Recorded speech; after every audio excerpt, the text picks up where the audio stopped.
Chapter 558. The journey back was quite smooth. They didn't encounter any robbers or Rock Hill City people. Everyone was prepared for the dangerous animals and plants in the forest. However, the weather was getting hotter and hotter. Even the slippery moss on the ground had started to dry up. There were fights every day near the water source. The water Xiao Xian and the others fetched was stained with blood several times. This kind of weather made everyone's heart sink. Even the Yanjiao people who were originally happy from catching prey were not in a good mood. Especially Duo Kong. The winter he experienced last year was on the other end of the spectrum. He heard that it was even worse than last year. Maybe the other side of the sea was already covered in snow. When they returned to the tribe, Xiao Xian and the others found out that the situation in the forest was still good. When they entered the forest to search for the green-faced fanged beast, the stream that the tribe often fetched water from had dried up. There were 3 similar streams nearby that didn't have a single drop of water flowing. The tribe had to fetch water from further places. However, this was already considered good. At least the Yanjiao people were strong. It wasn't difficult for a team of warriors to go out and carry a few large tanks of water back. The expanded animal pens and fields could be used temporarily. There was no crisis. However, many tribes outside were not so good. The weather couldn't be changed. People were panicking. Many small tribes held ceremonies every few days, hoping to change the current situation through prayers and sacrifices. However, the weather didn't change. In fact, it was getting hotter. There was no rain. Not only were the animals in the forest fighting for water, but people were also fighting. It was said that in this unusually hot and dry winter, there were more tribes fighting than before. The reason was mostly because of the water source.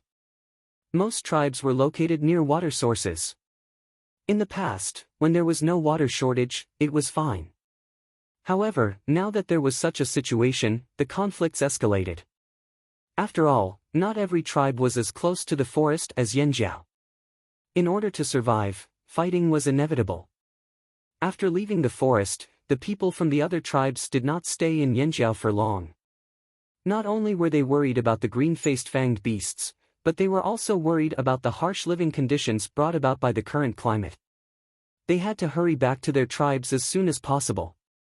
Fortunately, only a portion of the people had entered the forest. Every tribe had a portion of their people waiting in Yanjiao. There were also people who came to deliver their sincerity to help protect the green-faced fanged beasts so that they wouldn't be kidnapped halfway. When survival became difficult, the number of robbers increased. They had no choice but to be more prepared. After the people from the other tribes left, the Flaming Horn tribe began to prepare for the upcoming battle.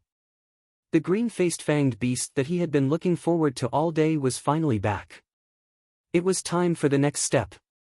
Since the green-faced fanged beast's blood was special, it would evaporate before it could be used. Due to the lack of time, it was easy to make mistakes during the forging process, so it was best to extract some of the blood first.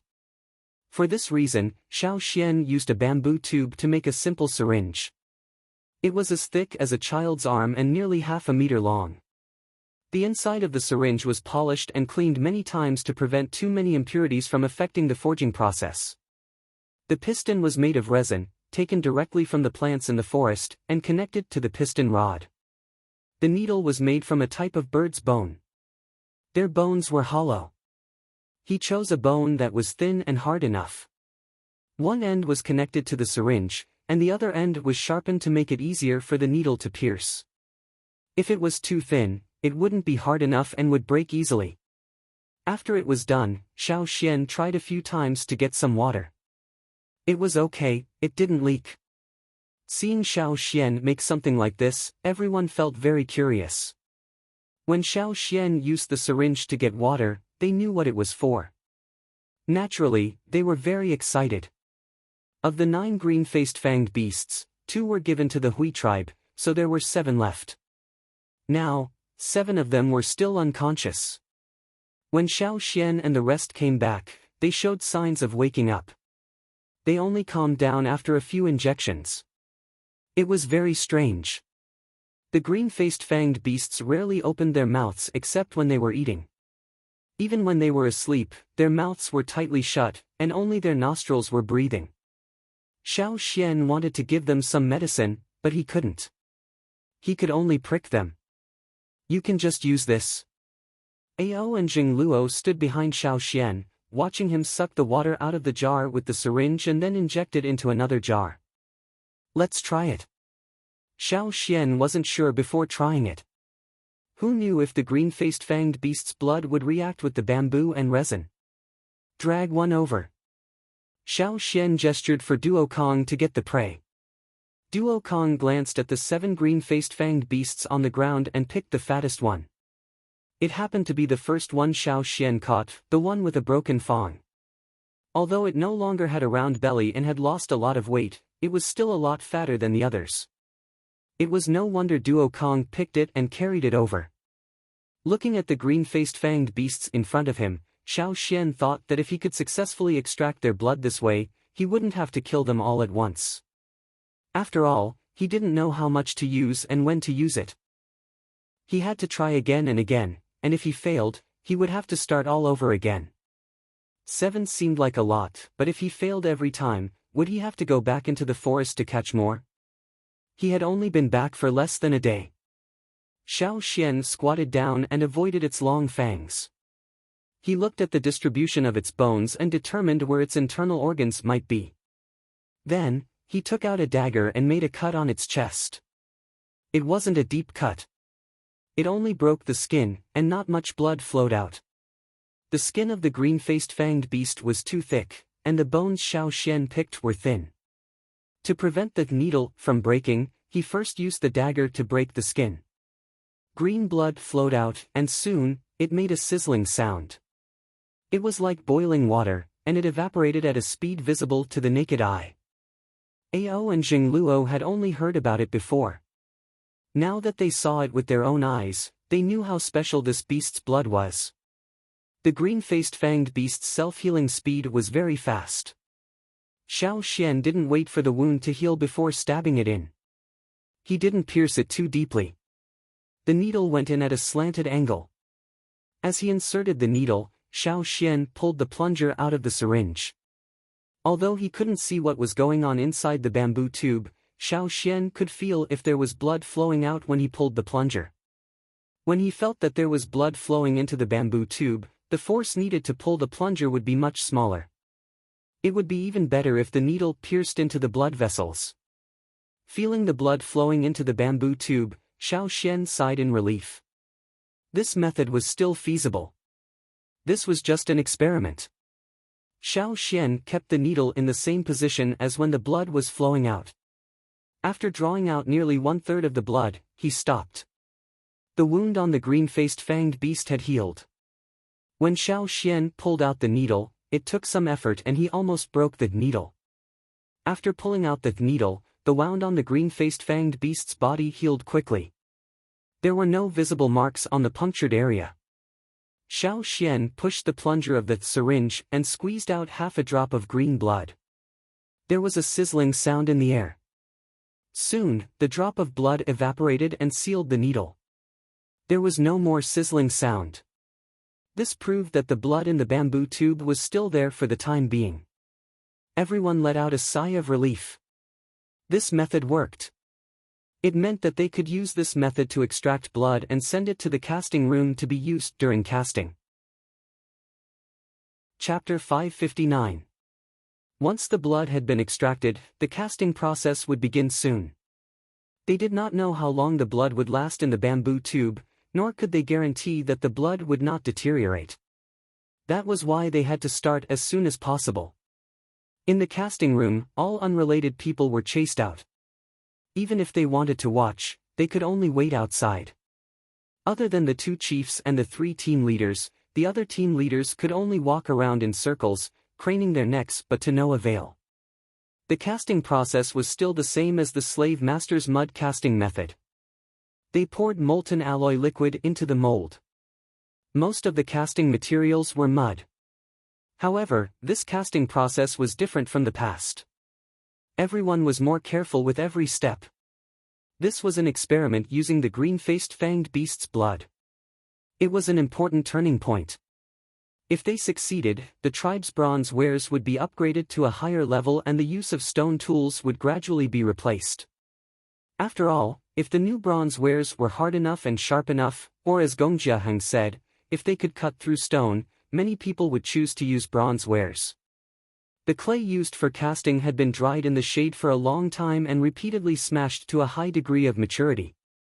The bronzeware made in the past had also proved its usefulness. It was not too wet and did not emit any gas, so the bronzeware made was still acceptable. This time, the mud used was more stringent in the process of sieving, rinsing, drying and so on. The smelting process was the same as before. However, after the black gas, the yellow gas, the white gas, the green gas, and finally the green gas, the copper alloy was completely melted.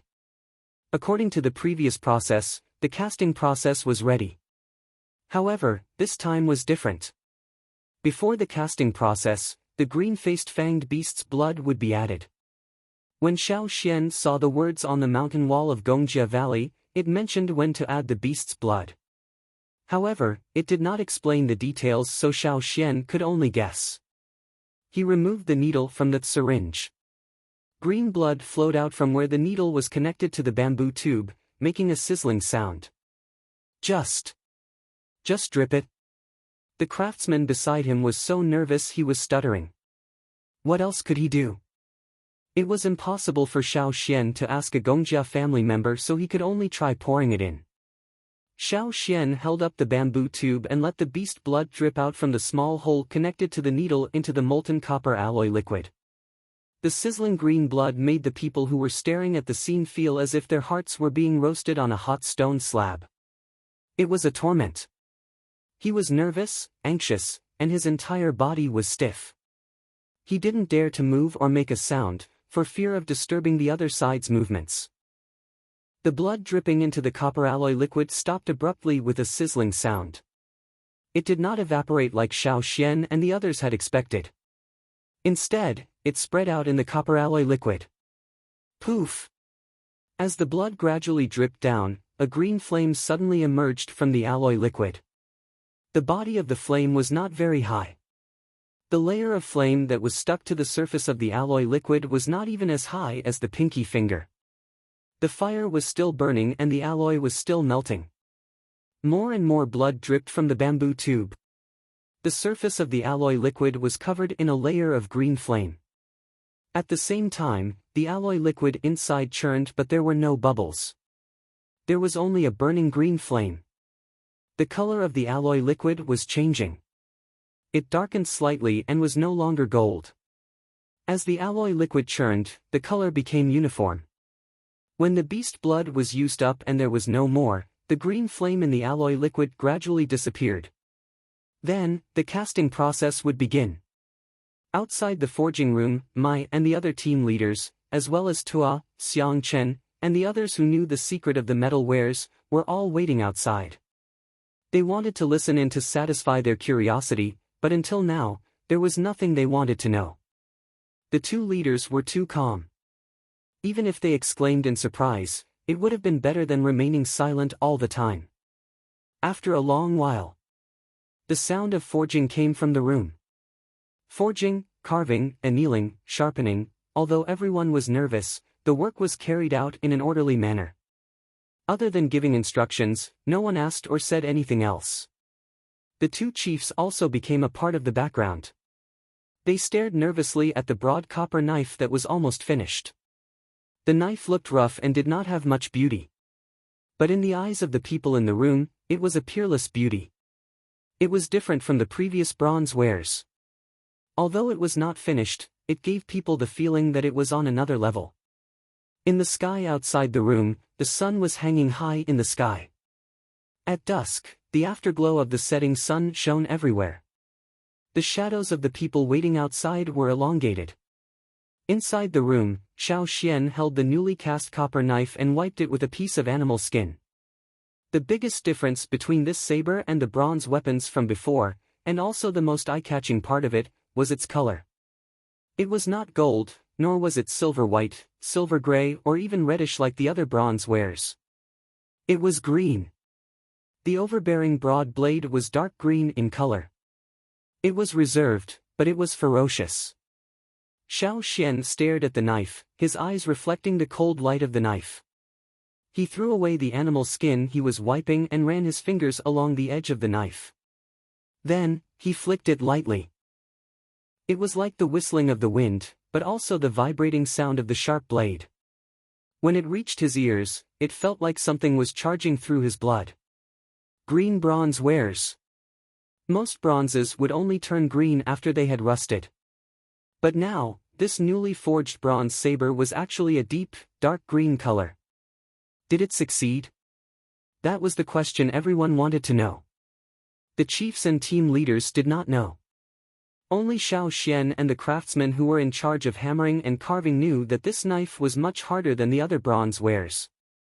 Xiao Xian's gaze moved away from the knife and looked at Ao and Jingluo, who were standing silently at the side. It was not that the two chiefs were not anxious. They were too nervous and impatient to react. Now, seeing Xiao Xian look over, Ao hurriedly took out a fist-sized stone he had prepared and threw it. This was one of the testing stones in the stone room. It was a medium-grade stone. Ordinary bronze wares would be tested with a medium-grade stone. After all, the sharpness and hardness of ordinary bronze wares were limited and could not be forced. Because he was too nervous, Ao's action of throwing the stone was very stiff. But at this time, no one cared about Ao's action of throwing the stone.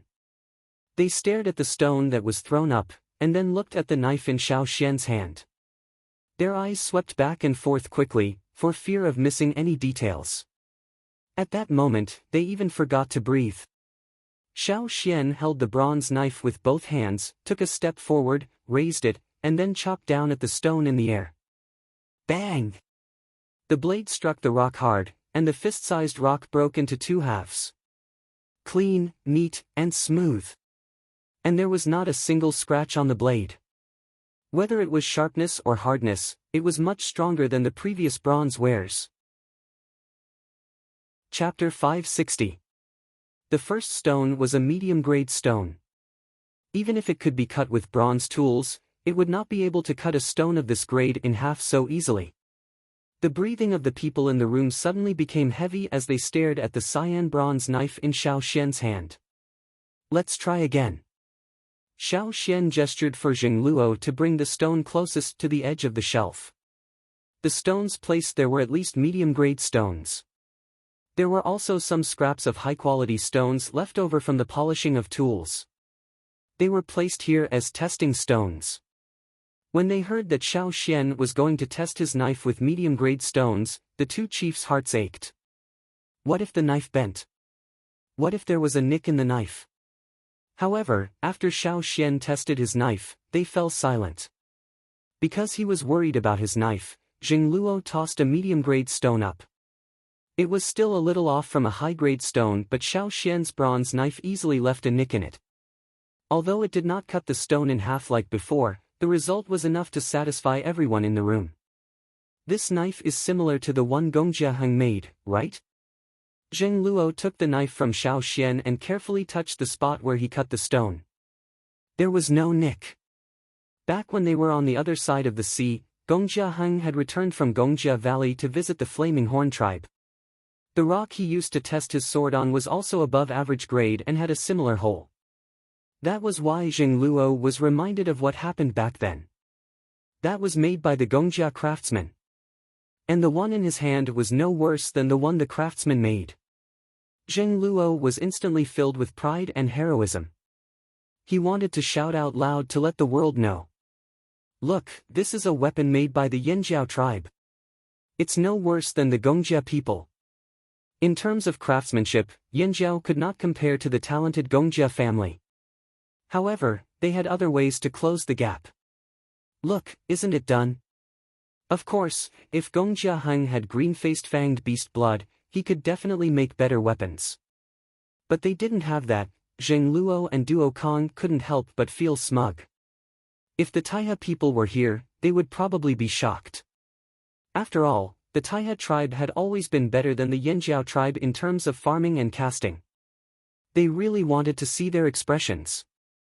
What a pity. He couldn't see her. Zheng Luo reluctantly handed the knife to Ao.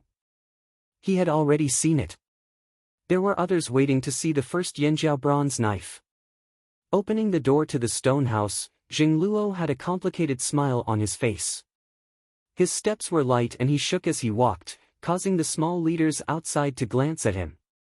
However, their gazes quickly shifted to the stone house. Zheng Luo had already come out and the door was open. Did that mean the things were done? Judging from Chief Zheng Luo's reaction, did he succeed? Hence, after Zheng Luo left, the people who had been anxiously waiting outside also swarmed in. Xiao Xian did not continue to stay inside. He had to check on the green-faced fanged beasts. According to the plan they had discussed, they would make a bronze weapon every day. This meant that he had to take a bamboo tube of beast blood every day for at least 6 days. Now, the tribe's attitude towards the 7 green-faced fanged beasts was not to kill them straight away. They were going to adopt a sustainable development strategy and try their best to raise them. When Xiao Xian came back, he brought back a few stalks of grass that the green-faced fanged beasts liked to eat. He had already planted them in the tribe but they were not growing well. He wasn't sure if they could survive. Even if they could, those few stalks would not be enough to satisfy the 7 beasts. He just didn't know what else the beasts ate other than that grass. If these beasts were too picky, they would not be able to implement a sustainable development strategy. They would have to take their blood and cook them. Otherwise, they would starve to death. Right, he did not know if the meat of the green-faced fanged beasts could be eaten. Xiao Xian remembered that when he was in the fearsome beast forest, the bodies of the beasts were not complete. Most of them had evaporated along with the blood. Forget it, he would think about it later. Let's see if they ate other things first. While Xiao Xian was thinking about how to better implement a sustainable development strategy, a new atmosphere was spreading in the tribe. The successful casting of the new bronze wares was indeed inspiring. Its production was of great significance to the entire tribe. As long as one was a tribesman, they all knew that this would be a turning point. The innovation of tools would begin from here on out. The news of the success of the new bronze weapon was not made public. Only the higher-ups of the tribe and those who participated in the mission knew about it. Most people did not know about it. However, they could see that the leaders of the tribe who were originally gloomy due to the weather suddenly smiled brightly today. After the success of the first sword, Xiao Xian used the same method to take blood from the green-faced fanged beasts in the next few days. This way, he could take blood and ensure that the beasts would not be seriously injured. With the experience of the previous day, Xiao Xian took less blood in the next few days than the first day. This was because he found that after adding beast blood into the molten alloy liquid, there would be a saturation state. When the beast blood mixed with the alloy liquid and reached a saturated state, adding more beast blood would only cause the green flame to continue, and the alloy liquid would no longer tumble and fuse. After that, the new bronze weapons such as knives and axes were successfully cast. This proved Xiao Xian's guess. This also gave everyone a clear understanding of the use of beast blood.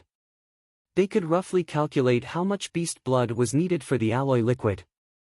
In 7 days, Xiao Xian took 7 vials of beast blood from 7 green-faced fanged beasts. The 7 beasts were still unconscious. Including the big sword on the first day, a total of 7 weapons were made in 7 days. Most of them were large swords and axes. They were at least twice as large as the ones used by other tribesmen. After all, the Yanjiao people were very strong, and the weapons used by ordinary people were too light for them. The shape of the swords and axes came from the requirements of the warriors. It came from the habits of the warriors in the process of survival. They knew better than anyone what kind of weapon was best for them. However, 7 weapons were still not enough for everyone to share. They already had the leaders, the team leaders, and the other warriors who had made contributions. When everyone was about to start the second round of forging, the 7 green-faced fanged beasts finally woke up. After they woke up, although they were not in a good state of mind, they were still grumpy and wanted to bite everything they saw. Taking a vial of blood still affected them. The first beast whose blood was taken was still okay. After all, it had woken up in the middle of hibernation to look for food. However, the other 6 beasts were different. They were woken up in the middle of hibernation and were caught before they could look for food. When they were in the fearsome beast forest, they had consumed a lot of energy. Now, they were very hungry and looked around with green eyes. Chapter 561. The 7 green-faced fanged beasts woke up probably because they were starving and had their blood drawn. Although they didn't seem to be in a good mental state, their eyes were still ferocious. Their green, wrinkled faces looked even more ferocious. Their 2 big fangs made a crackling sound in the air. They seemed to be very unstable in their irritation. What should we do? Duo Kong threw the grass in his hand to the ground and scratched his head impatiently as he asked Xiao Xian. Now, it was difficult to even get close to the 7 green-faced fanged beasts, let alone feed them. As soon as they got close, the 7 beasts would shake their fangs and stab them as if they had seen their enemy. Although the 7 beasts were tied up tightly, and even if they shook their heads, the angle was limited and they couldn't hurt anyone. But now, the 7 beasts were completely uncooperative. The grass that Duo Kong threw in front of them was the freshest grass he had gotten from the mountains early in the morning. The beasts in the animal pen outside the forest liked to eat this grass.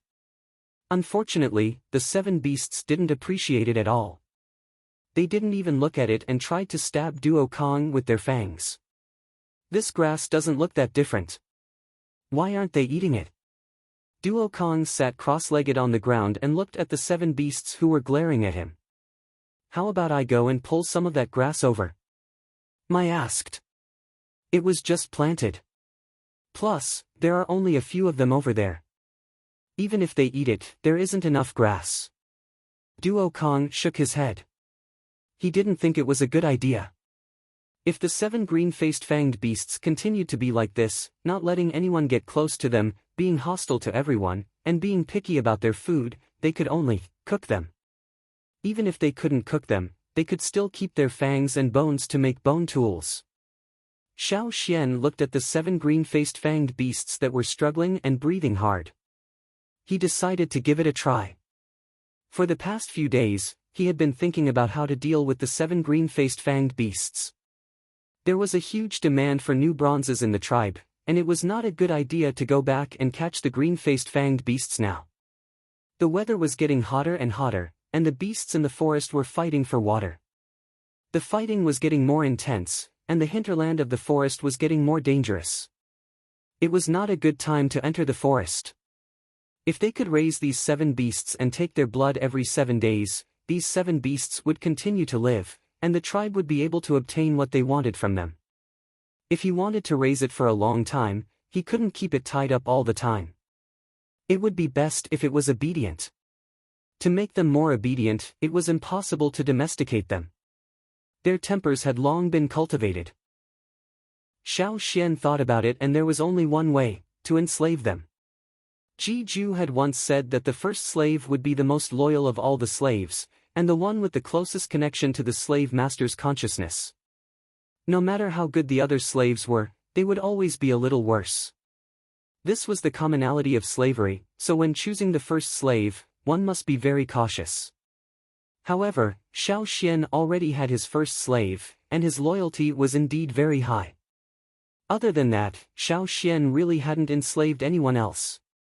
Ji Ju had also warned Xiao Xian that other than the first slave, the slaves enslaved later had limited loyalty. They might even betray the slave master. Moreover, wantonly enslaving slaves would cause their own characteristics and strengths to be scattered, and the connection between their consciousness would not be tight enough. When choosing to enslave a slave, one had to think more. Xiao Xian didn't want to enslave anyone for the time being, but these green-faced fanged beasts were worth a try. 7 wasn't a lot, and it was much better than enslaving hundreds of people in the desert. It didn't matter if the connection between their consciousness wasn't tight enough. Xiao Xian didn't want them to fight or work. He just didn't know if they would be obedient after being enslaved. He had to give it a try. Xiao Xian told the chief and team leader of his thoughts. Although the tribesmen rejected the slave masters, it was only directed at those in the desert and some people on the other side of the sea, not Xiao Xian. The tribesmen's rejection of the slave masters was attributed to the tribesmen's xenophobic ideology. Subconsciously, the tribesmen never regarded Xiao Xian as a slave master. Xiao Xian was a yanjiao. Even if he could enslave slaves, he was still a yanjiao. How could he be a slave master? No matter who said it, they wouldn't admit it. This was completely according to their own classification. Not to mention Xiao Xian, even if other people in the tribe, such as the shaman, chief, team leader, or other warriors could be enslaved, the tribesmen wouldn't admit that they were slave masters. No matter what others said, they wouldn't admit it. They were clearly their own people, Yanjiao tribesmen. No matter what you said, the Yanjiao people wouldn't listen. They were stubborn and stubborn to the end. When they found out that Xiao Xian also knew the method of enslavement, Duo Kong and the others also wanted to learn. Unfortunately, they couldn't learn it, and in the end, they just left it as it was. Now, other than Xiao Xian, there were other people in the tribe who could use the method of enslavement, such as the two shamans, Guizhe, and a few other warriors. However, the success rate wasn't high, and most importantly, those people weren't as reliable as Xiao Xian.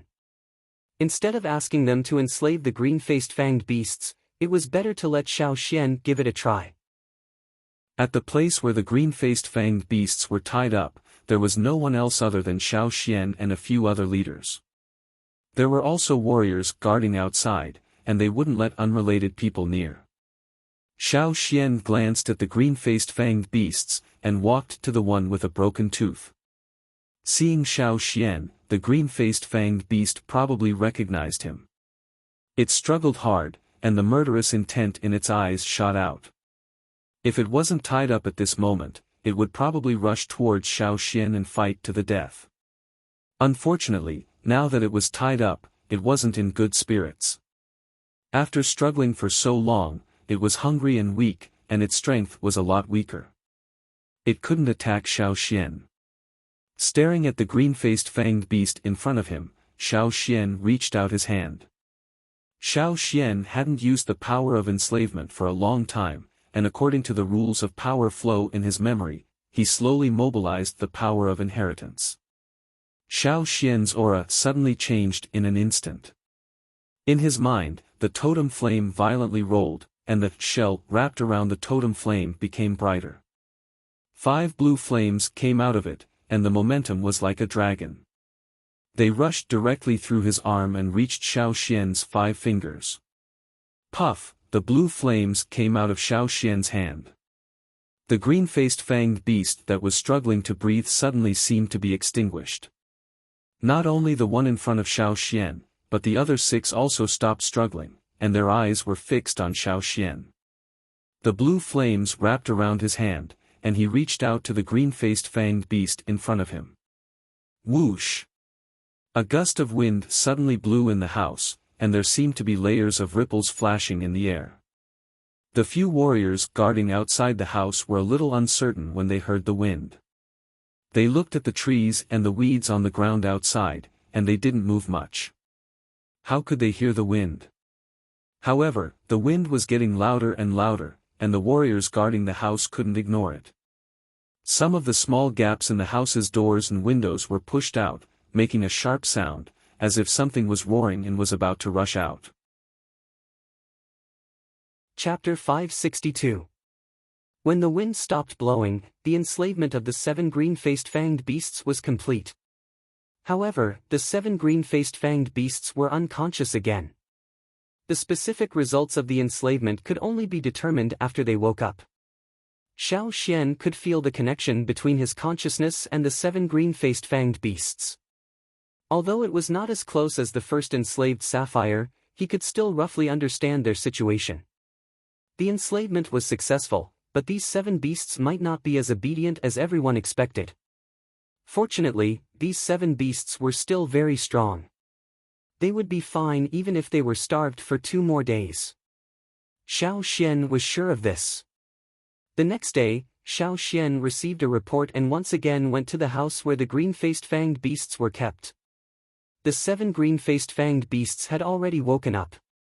Duo Kong and the others were still standing at a safe distance, looking at the green-faced fanged beasts and waiting for Xiao Xian's confirmation.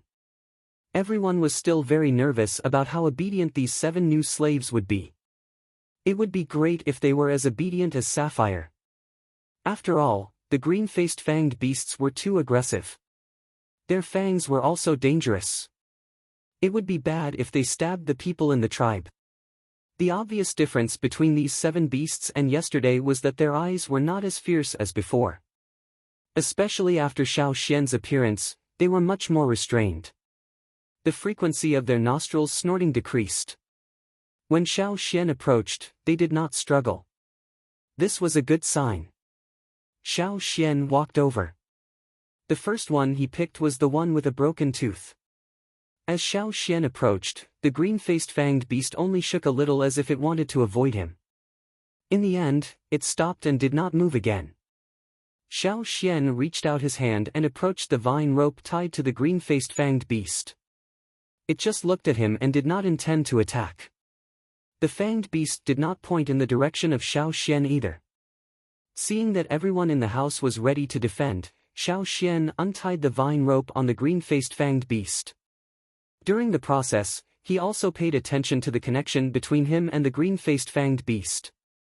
After confirming that it was not aggressive, he released the vine rope. Patter! The ropes that bound the green-faced fanged beast's head and forelimbs fell to the ground. It seemed to want to run away, but Xiao Xian held it down. If it had been in the past, it would have definitely turned its head and stabbed Xiao Xian with its fangs. But now, it only struggled a little and remained in the position where Xiao Xian held it down. Not only was there no ferocity in its eyes, but it was also puzzled, as if it did not understand why Xiao Xian held it down and did not allow it to move. Seeing this, the 2 leaders and the team leaders felt relieved. Then, joy appeared on their faces. No matter what the final result was, they were already very satisfied with this level of enslavement. Compared to the situation yesterday where they were struggling and shaking their fangs with all their might, the ones in front of him now were really too obedient. Seeing that the result was satisfactory and in line with his expectations, Xiao Xian untied the vine rope that bound its hind legs. After being tied up for so long, the green-faced fanged beast supported itself on the ground with its 4 hooves and stood up uncomfortably. The leaders and team leaders next to them tightened their grip on their weapons and stared at the green-faced fanged beast that had already stood up, guarding against any sudden attacks. Xiao Xian was also on guard. Although the consciousness that connected with the green-faced fanged beast did not have any intention of attacking, it was still better to be cautious. The green-faced fanged beast that finally stood up on its 4 hooves. It was unknown whether it was because it was too hungry or because it had been tied up for too long that its whole body was stiff. It walked a few steps unnaturally, then with a whoosh, it ran away. Xiao Xian put down his sword because he didn't receive any attack from it. The chiefs and leaders in the house could see that the green-faced fanged beast was just trying to run around, it wasn't trying to attack them. Xiao Xian's order to them, "Don't attack the people of the Flaming Horns tribe at will," was indeed carried out. After running around the room like the wind, the green-faced fanged beast walked to Xiao Xian's side and looked at Xiao Xian. What does it want to do? Zheng Luo did not understand the green-faced fanged beast's behavior and asked. It's hungry. Xiao Xian said, it wants to show that it's very hungry right now. Then what should we do? Duo Kong pulled his hair in frustration. They didn't eat the grass I cut. They didn't even smell it. There was still grass that Duo Kong had cut early in the morning on the ground, but when the green-faced fanged beast ran around the room, it directly ran past the grass on the ground and did not even look at it. Let's not worry about that for now. Xian, untie the rest. Ao said. The first problem in front of them was not solved yet, how could they think about the next one? They had to first determine how many of the 7 beasts were successfully enslaved. If any one of them still attacked, then they would have to kill it first. Today's blood had not been drawn yet, and the forging room was still waiting. Okay. Xiao Xian nodded. He had the same idea. Just like the previous one, when Xiao Xian enslaved the next beast, he also untied the vines in front of them. Although it was safer to untie the vines in front of their legs first, it was not easy to identify them. If he untied the vines in front of them first, they would immediately express their intentions. After their heads and necks were freed, if they had the slightest intention to attack, they would immediately execute it. This was more accurate. With their hind legs tied, even if they still wanted to attack, their movements would be greatly restricted. Fortunately, the other 6 beasts did not express any intention to attack, at least not yet. Xiao Xian picked up the vines on the ground and looped them around their necks one by one. Then, he held the other end of the 7 vines. Okay, the first problem is solved. Now, we should think about what to feed them. Zheng Luo sighed. If they wanted to raise these 7 beasts, they had to feed them, right? What should they feed them? The problem now is not what to feed them, but what do they want to eat? Xiao Xian pulled on one of the vines, indicating that the green-faced fanged beast should not move. They are hungry and their tempers are worse. Other than the grass in the forest, what else could they feed the green-faced fanged beasts? This problem was too difficult. For a moment, the room was silent. Everyone was thinking hard, thinking about the plants they had seen. Which one could possibly make the green-faced fanged beasts open their mouths? The grains stored in the tribe, they did not eat. The freshly cut grass, they did not eat. The fruits picked in the forest, they still did not eat. Then what did they eat?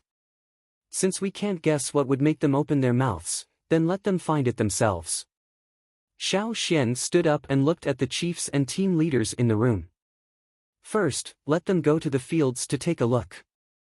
In order to let these green-faced fanged beasts go to the fields to find food, they must first disperse the unrelated people in the fields, especially those who had not awakened their totemic powers. They must be kept away first, or else, if they were not careful, they would be in trouble. Those people could not take a stab from the green-faced fanged beasts. Chapter 563. On this day, everyone in the Yanjiao tribe, whether they lived in the forest or outside the forest, were told to stay at home and not go out for the time being. Many people in the tribe panicked, worried that something big had happened. The wanderers who went to work every day also panicked. They relied on their labor in exchange for food from the Yanjiao tribe. They couldn't help but wonder what had happened when the Yanjiao suddenly sent out such a message. Were there bandits again? It shouldn't be. Even if there were bandits, it wouldn't be like this. Was there something dangerous? No matter how curious they were or what they thought, since the tribe had sent out this message, they had to do as they were told. For a moment, the forest was much quieter. In order to avoid provoking the green-faced fanged beasts, the tribe sent Caesar and the other beasts away. They didn't let them see each other. The patrolling warriors were guarding everywhere with shields and nets ready in case the green-faced fanged beasts suddenly went berserk. They could subdue them as soon as possible. The 7 green-faced fanged beasts were all taller than Xiao Xian's waist. The biggest one was as tall as Xiao Xian's chest. The rattan rope was thicker than an adult's arm. It was one of the toughest vines used to tie ferocious beasts in the tribe. It was impossible for Xiao Xian to grab all 7 rattan ropes at once. That would be inconvenient, so he simply tied one end of the 7 rattan ropes together. He only needed to control the knots made by the 7 rattan ropes. The 7 green-faced fanged beasts were very excited when they were finally released. They wanted to fly away immediately, but their necks were tied and the other end of the rope was firmly controlled by Xiao Xian. They couldn't run away. After being enslaved, the slaves were afraid of their masters, so they didn't dare to use their fangs to break the vines. However, once they slowed down, they couldn't fly anymore. So, when Xiao Xian led the 7 green-faced fanged beasts out, this was what the tribesmen saw. 7 ferocious-looking creatures with green faces, slanted eyes, long fangs, and ferocious expressions were rapidly swinging their short and thick limbs. The grass on the ground was kicked into pieces, and hot air was blowing out from their large nostrils. The vine rope was tightened, and it let out a creaking sound. Fortunately, it was strong enough that it did not break. Is everything ready? Xiao Xian looked at Duo Kong, who was running over from outside the forest. All right, other than the patrol team and the guards there is no one else. Duo Kong rubbed his hands and stared at the 7 green-faced fanged beasts eagerly. He kept muttering in his heart, choose something to eat. Don't choose nothing. How are we going to raise them? After getting a definite answer, Xiao Xian walked forward. The 7 green-faced fanged beasts had already kicked out 4 holes in the ground. Now that Xiao Xian moved, they became even more active and wanted to rush forward. If it wasn't for Xiao Xian holding them back, they would have run away again. Xiao Xian originally thought that the green-faced fanged beasts would sniff around when they were looking for food, but this was not the case. Other than the short pause when they were released, they tried to rush out of the forest. The 7 of them were running in the same direction. They did not run in different directions like Xiao Xian thought. Xiao Xian followed them outside. Because they were walking on a paved road, there were no trees in the way, so this part of the journey was very smooth. They wanted to walk in a straight line, but if they walked in that direction, they would go off the road and into the forest. There would be more trees to interfere with them, and the 7 vine ropes might even entangle them. What Xiao Xian did was to pull them back every time they ran out of the path. 7 green-faced fanged beasts pulling them together. If it was someone from another tribe, they might not be able to handle it alone. After the patrolling warriors saw this, they discussed it with their companions. I heard that those things can fly on the grass. But they look very heavy, and I don't see them flying. But why are the chiefs and leaders following us? They seem very nervous. Finally, they were out of the forest. There were no trees around, so Xiao Xian did not force them to follow the path anymore. Instead, he followed them. There was a lot of farmland outside the forest. It was reclaimed after the destruction of the Wancher tribe. In the direction where the green-faced fanged beasts ran, the planting time was relatively late. Most of the seeds were planted with the seeds given by Ji Ju. They felt that this winter would not be too cold, so they tried to plant them. There were not many of them, and the area was not big. The planned plots of farmland were guarded by warriors. In the past, there would be tribesmen working here, but today they were all chased back home. Xiao Xian knew what kind of crops were planted on each plot of land. He had already prepared an animal skin roll, and on it, there were plots of farmland. When he led the green-faced fanged beasts through the farmland, 2 green-faced fanged beasts stopped running next to a field. They wanted to rush into the field, but the other 5 beasts did not seem to want to stop. Xiao Xian made a mark on this piece of land on the animal skin roll, and then asked the warriors guarding there to cut a few leaves from the ground. Because these were planted late, the seedlings were not tall, and the leaves were not big. Xiao Xian handed 2 narrow leaves, about the length of a finger, to the 2 green-faced fanged beasts that stopped just now. These 2 beasts sniffed the leaves, then opened their mouths a little and bit the leaves into their mouths. Looking at the way they ate, it seemed like they were forcing themselves to eat. As for the other 5 beasts, they did not even force themselves to eat. They simply sniffed and did not open their mouths. They struggled with the vine rope and wanted to run forward. No matter what, at least 2 beasts could open their mouths. The chief and team leaders behind suddenly let out a long sigh of relief, and a smile appeared on their faces. Xiao Xian continued to walk forward. Every time a green-faced fanged beast stopped, he would do the same test. Then, according to the reaction of the 7 beasts, he would make a mark on the animal skin roll. How many green-faced fanged beasts were interested in a particular plant, and which ones they were interested in, were all recorded. The 7 green-faced fanged beasts seemed to have different interests in different crops. Just like how people have different tastes, some like salty food, some like sweet food. Until now, other than the grass they ate in the hinterland of the forest, they did not have any other interests in common.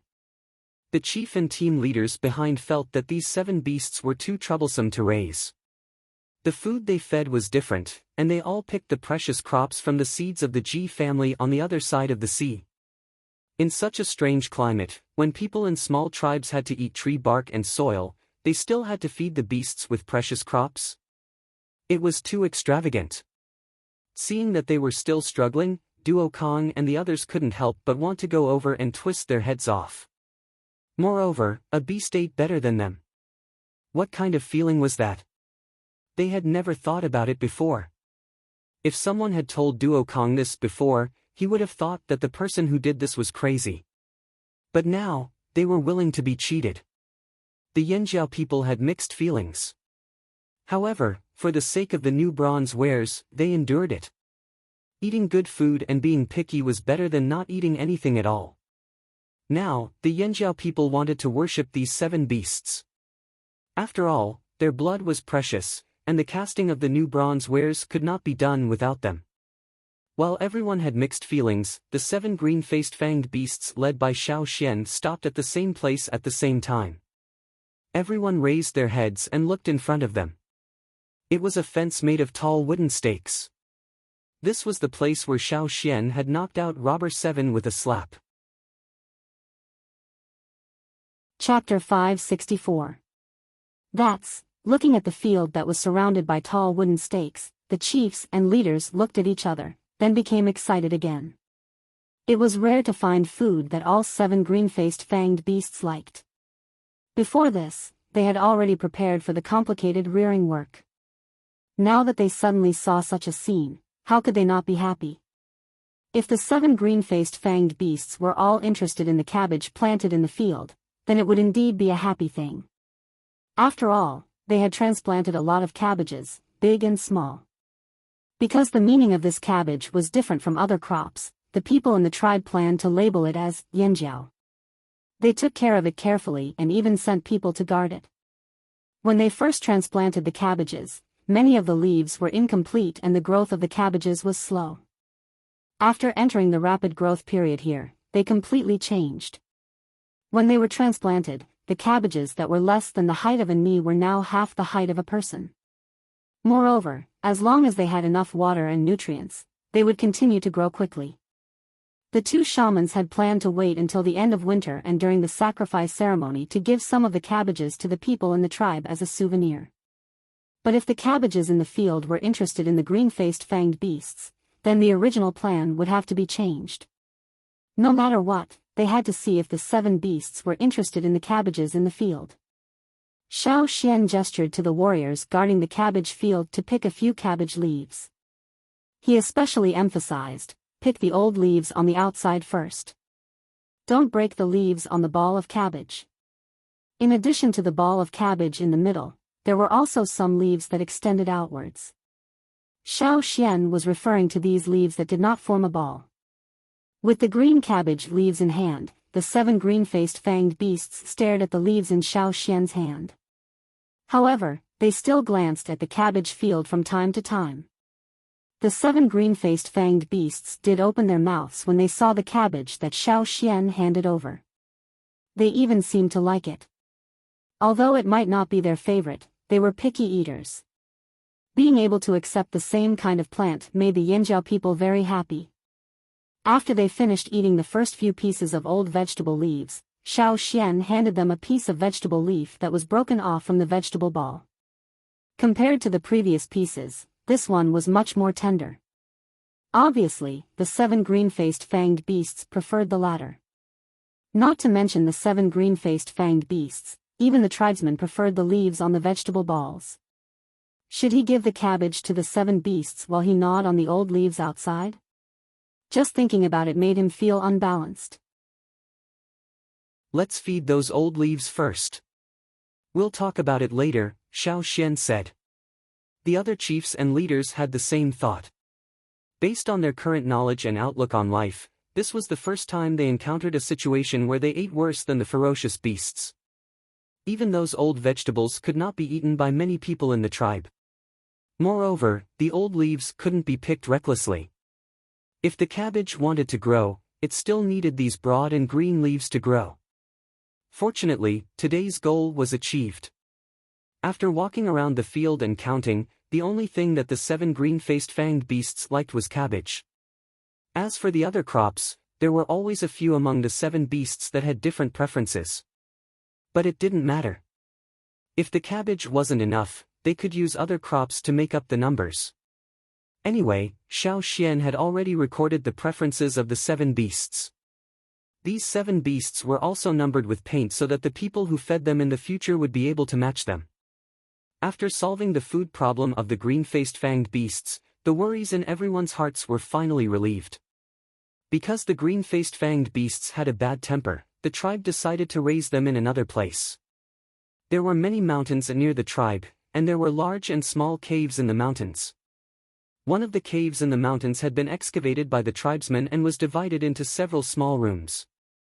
One end of the room was blocked by a stone pillar, and the other end was opened up. When the green-faced fanged beasts were not hibernating, they liked to move around alone. Therefore, 7 small rooms were excavated so that they could have their own territory and avoid fighting. Right now, they were still hibernating. If they continued to sleep, they would like to huddle together, so the other end of the 7 small rooms would lead to the same empty room. They didn't know what the inside of the green-faced fanged beast's cave looked like. After the excavation, they put some hay in the same way as in the animal pens. Of course, compared to the hay in the tribe's animal pens, the grass in the green-faced fanged beast's cave was much better. They were all carefully selected.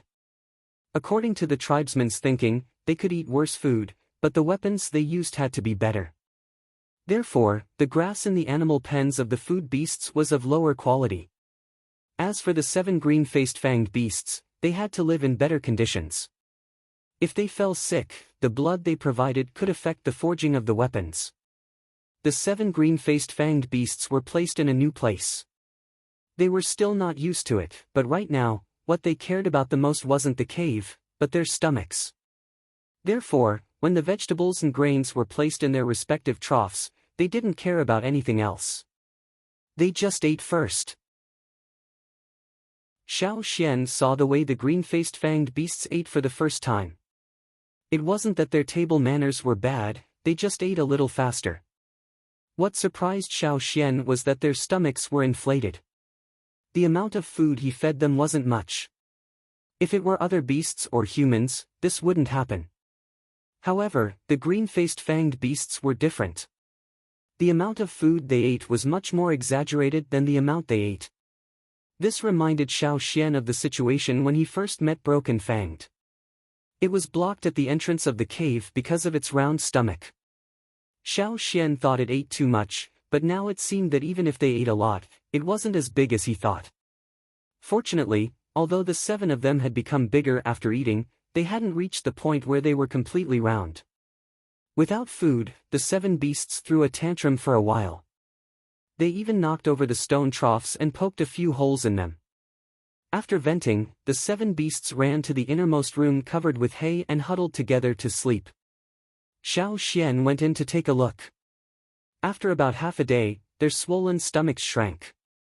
It was similar to what he saw in the forest. After sleeping for a day, the 7 beasts got up to eat again. This time, Xiao Xian put in almost a third more food than last time. After they ate, they slept for a longer time.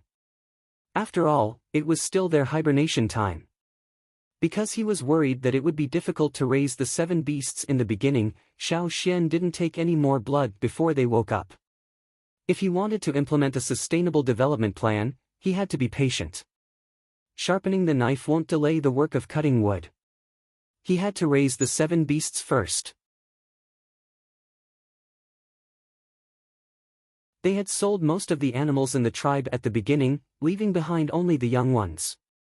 Nearly half of the animals were sold to Yanjiao and the other half were sold to various large and medium-sized tribes. Therefore, although the weather was getting hotter and hotter in winter, they could still maintain a normal life. Moreover, they had their own water source, a pool. The water came from underground and did not dry all year round. The people of the Lu tribe always had their own way of dealing with disasters, and they were agile enough.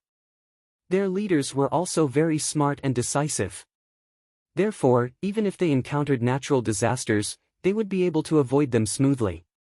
This was something that the other large tribes all knew. However, this year's weather was beyond the Lu tribe's imagination. They thought that even if it was hot this year, it would not be much hotter than last year. However, this was not the case. They were too naive. The hot Yangguang baked the earth every day. Many plants that were far from the water source and could not withstand the drought died because of the drought. Last year, a batch of them were eliminated. This year, even more were eliminated. Only those plants and animals that could withstand the drought could survive in this climate. It's dangerous. The person in charge of the transportation was Yanjiao, who was familiar with Xiaoxian. After arriving at Yanjiao, Yanjiao gulped down a bottle of water. It had been many days since he drank water like this. Don't you have a pool? Why is there still water? Duo Kong asked. If other tribes asked this question, Yanjiao might not have told them the truth. However, the Yanjiao people were different. After interacting with them for so long, Yanjiao had a good understanding of the Yanjiao people. He knew that they were just curious and did not want to pry any secrets from him. It's almost dry. Yanjiao sighed. How is that possible? Xiaoxian was surprised, but after thinking about it, it made sense. Many small rivers and streams in the forest had dried up, and in some karst caves, there were pools that seeped out from underground water. Now, all of them had dried up, so it made sense that something like this had happened to the Lu tribe. It's not just you guys. Even our chief didn't expect this to happen. Yanjiao's eyes were filled with worry. When he realized that the water in the pool had decreased drastically, their chief made the decision to sell more of the tribe's reared beasts. Even though they might not be able to get anything they were satisfied with, they still insisted on this decision. Yanjiao was still in charge of Yanjiao. Other tribes might hesitate, but the Yanjiao tribe would definitely be able to get these beasts. They could also trade for water and other resources from Yanjiao. After all, Yanjiao was in the fearsome beast forest. Was there any shortage of water in the forest? At least, that was what Yanjiao thought. However, after hearing about the situation in the forest from Xiaoxian, everyone in the Lu tribe fell silent. The situation was worse than they thought. No wonder their chief made the decision to sell the reared beasts at such a low price. There would be even less water. The people in the tribe couldn't even satisfy their needs. Why would they care about the reared beasts? Therefore, the chief of the Lu tribe decided to keep the core cubs and sell the rest to reduce consumption. As long as their foundation wasn't shaken, their farm could still recover quickly. Oh right, I see that the number of guards you have this time is more than double the number of guards you had before. Are there a lot of robberies? Asked Xiaoxian. Speaking of this, Yanjiao was even more upset. Don't mention it. We met several groups of people on the way. There were even some wanderers who were not afraid of death. They even came to rob us. Although they were forced to do so by life, no one would sympathize with people who threatened their own interests. Moreover, this world was cruel. Except for the people in the tribe, everyone else was an outsider. If they couldn't even protect their own people, what did the lives of outsiders have to do with them? Not to mention that those people wanted to rob them. Even if the people of the Lu tribe were easy to talk to, they wouldn't be entangled in this issue. After complaining, Yanjiao looked at Xiaoxian and the others with a serious face. You guys should be careful too. Many people are coming this way. There must be a lot of water in the ferocious beast forest. This was what many people thought. In their imagination, the forest must be full of moist moss, streams and rivers everywhere, and juicy plants and fruits. If everyone said so, then it must be the truth. When they were forced to a certain extent, the threat of the ferocious beasts in the forest became very faint in their minds. Some people even deliberately stopped thinking about the dangerous factors in the forest.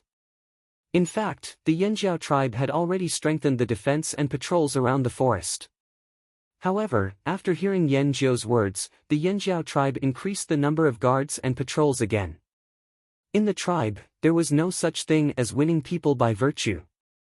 Survival was always accompanied by blood and killing. It could be foreseen that in the next period of time, the situation in the ferocious beast forest might be different. However, what Xiao Xian was thinking about the most now wasn't those people who went into the forest to look for water. The ferocious beast forest was so big that it didn't belong to only the Yanjiao tribe. If they could find water with their own strength, the Yanjiao tribe wouldn't interfere. As long as they didn't target the Yanjiao tribe wouldn't care. Moreover, the Yanjiao tribe's fighting strength was there for all to see. What Xiao Xian was most worried about was something that all the tribes had always been worried about but couldn't predict. The change of the weather was definitely a sign. The more severe the sign was, the more likely it was that the changes that might happen in the future would be so great that people couldn't predict it. Xiao Xian took out a straw rope woven from withered grass and tried to do a knot divination. However, halfway through the divination, the straw rope suddenly broke. It wasn't tangled up in a mess, but directly broken. There was even a section of the straw rope that was broken. This was the first time that Xiao Xian had encountered such a situation with the straw rope ever since he mastered the art of divination. This situation shocked Xiao Xian to the core. It was fine if he couldn't do a divination, but the change in the straw rope made Xiao Xian unable to calm down for a long time. Something big was going to happen, and that change was very close. Perhaps it would happen soon after the end of this climate change. Chapter 566. When the Lu tribesmen went back, Xiao Xian and a group of Yanjiao warriors saw them off and went out to see what the situation was like outside. Along the way, they encountered several waves of robbers. Just like what Yan Jiu had said, those people were crazy and had lost their minds. They didn't even try to judge the difference in strength between the two sides. They just wanted to kill and rob. Among the robbers, there were warriors from unknown tribes, and there were also wanderers. It was not easy for wanderers, who were at the bottom of the food chain, to reach here alive. But when people lost their minds and became crazy, they would do unimaginable things. Under normal circumstances, they wouldn't dare to attack the warriors of the tribe. That would be courting death. In addition, Xiao Xian saw some corpses that had been dead for a long time. The corpses were covered by flying insects that liked rotting flesh. Even the scavenger birds couldn't drive them away. Whether it was humans, animals, or insects, they were all driven to extremes by today's climate. They were so used to the weather that they couldn't adapt to the changes in the past 2 years. After going outside to take a look, Xiao Xian returned to the tribe. He saw the patrolling warriors standing in the shade of the trees, their eyes scanning the surroundings like eagles. They were more nervous than when he left the tribe. What happened? Xiao Xian asked a warrior who was patrolling the border of the tribe. Someone ambushed us. The team leaders have already brought people to guard the area. The person pointed. That's where the fight happened. Xiao Xian followed the warrior's finger. It was close to the place where the wanderers were placed when they first arrived. It was on the edge of the fearsome beast forest. The people who attacked the Yanjiao came from there. But as soon as they stepped into the Yanjiao territory, they were killed by the Yanjiao warriors who had been guarding there for a long time. There was the smell of blood around. Many flying insects and scavenger birds were wandering around. There were some broken stone knives and polished weapons on the ground. Under such circumstances, it was impossible for the Yanjiao people to be merciful, so Xiao Xian didn't ask anything else.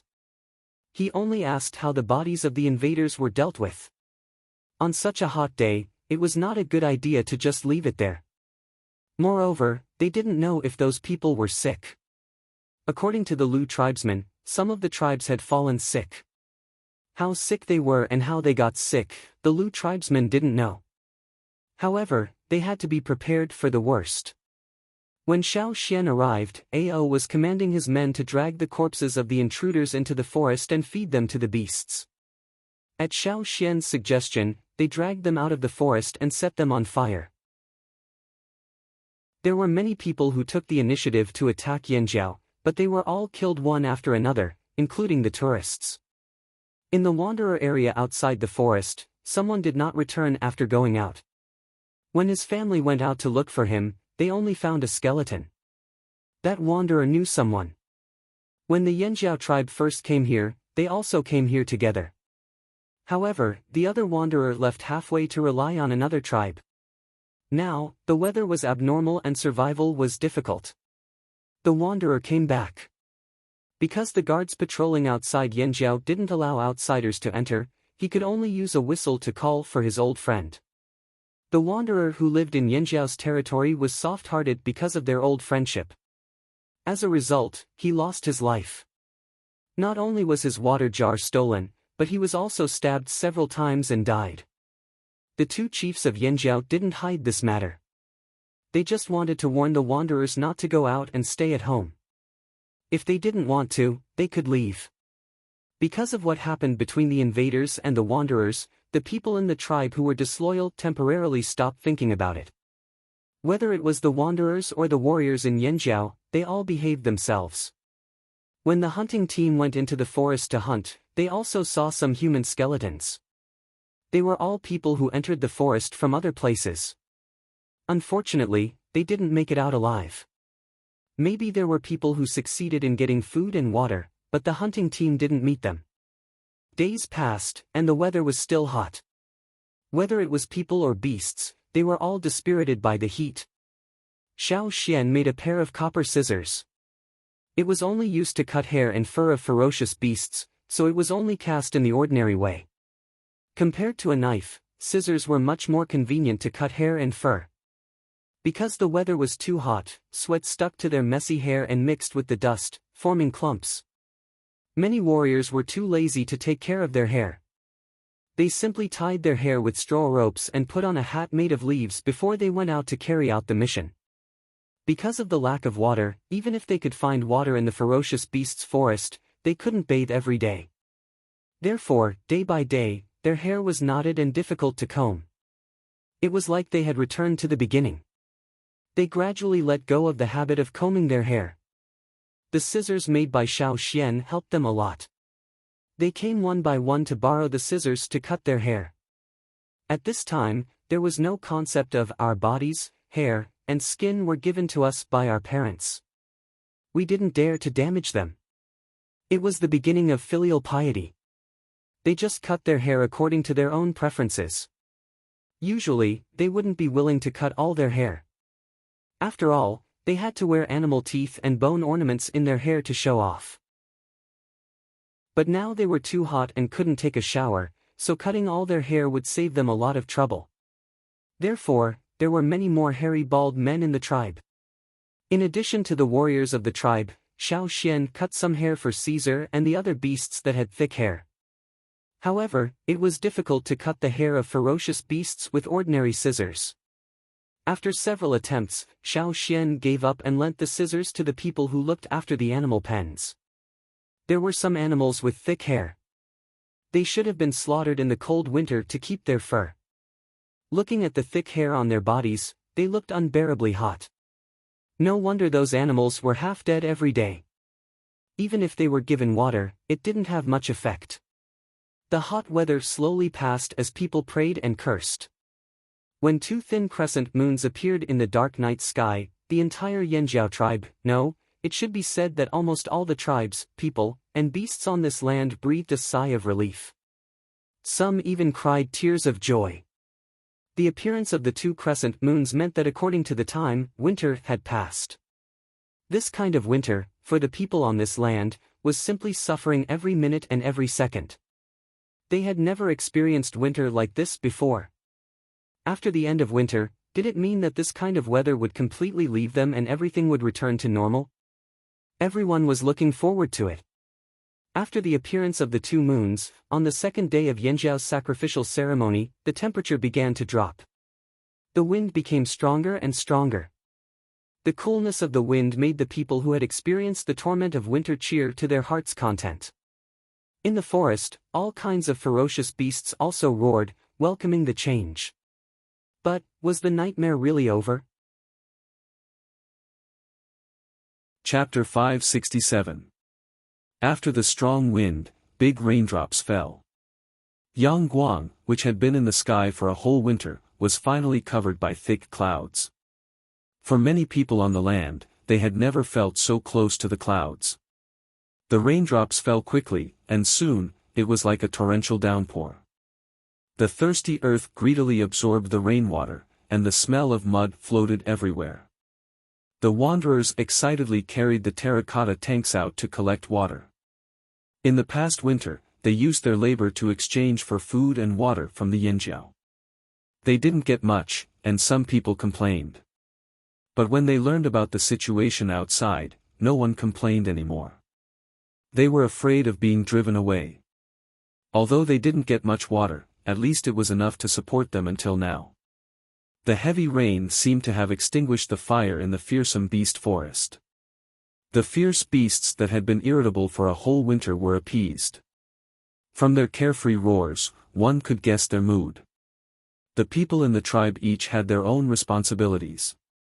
Some were on guard duty, some were taking care of the farmland, some were managing the animal pens, some were making pottery, and some were weaving. They were all ready to start work. Before, it was too hot, and they didn't even want to move, so the work at hand was naturally put on hold. Now, they could finally start again. The withered seedlings in the field were also energetic, and the leaves in the forest looked a lot greener. Although the extreme weather had passed, the guards and defenses were not lowered. The two leaders took turns to go out and supervise every day. Even in the stormy weather, they did not let up. Everything, be careful. This was what the two shamans said after the sacrifice. Although the two of them didn't know what would happen, they had a strong sense of crisis. It didn't matter which tribe it was against, it was just an indescribable sense of danger. If the two shamans had different opinions, there might be a dispute. But both shamans said the same thing. For the Yinjiao people, this meant that something was going to happen. They couldn't be careless. On a sunny day after the rain, the hunting team set out to hunt in the mountains. Xiao Xian followed the team into the forest. The green-faced fanged beasts had already been fed with blood, so naturally, there was someone to take care of them. He didn't need to keep an eye on them. Entering the forest once again, the group discovered that many trees in the forest had turned black. It was the appearance of a withered tree. Some of the lifeless trees had already been bitten full of holes by insects. If they were chopped down, a large number of small insects would gush out. Carrying the prey, Xiao Xian and the rest of the team arrived at the cave where they were resting. I remember that there used to be a stream here. Xiao Xian pointed to a spot on the mountain and said. Indeed, but I don't see it now.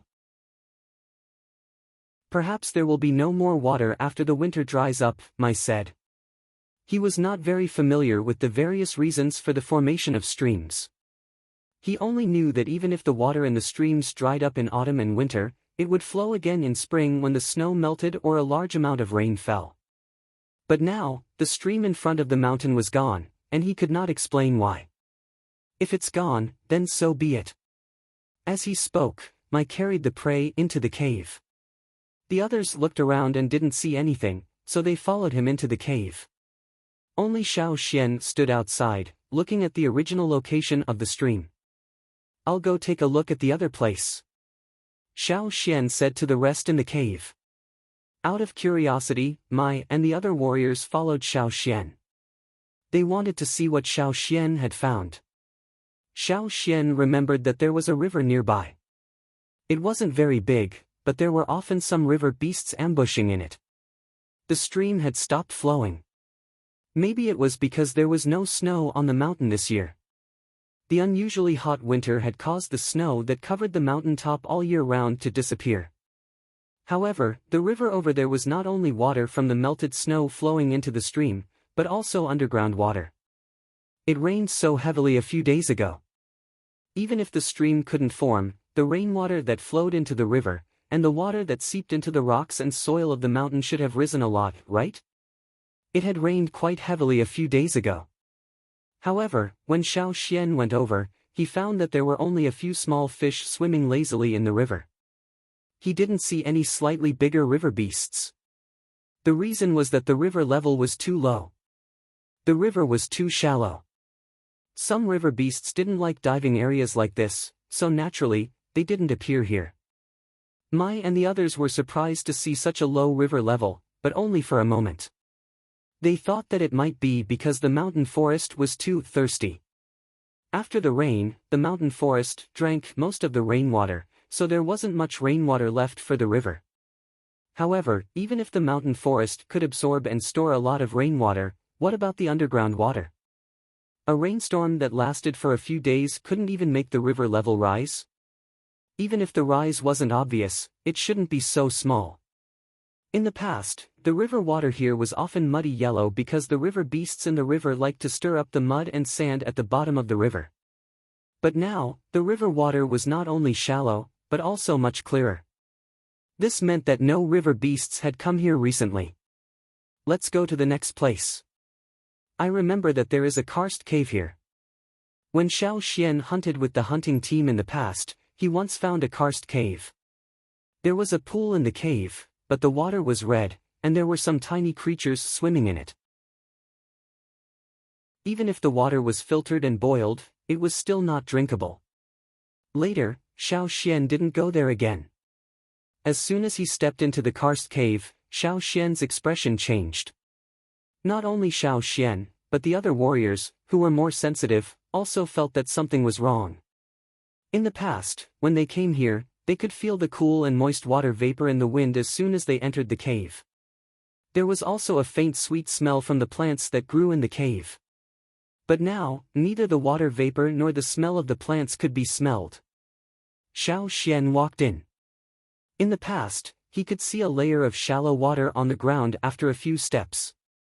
Now, after walking for more than 10 meters, the ground and the surrounding stone walls were still dry.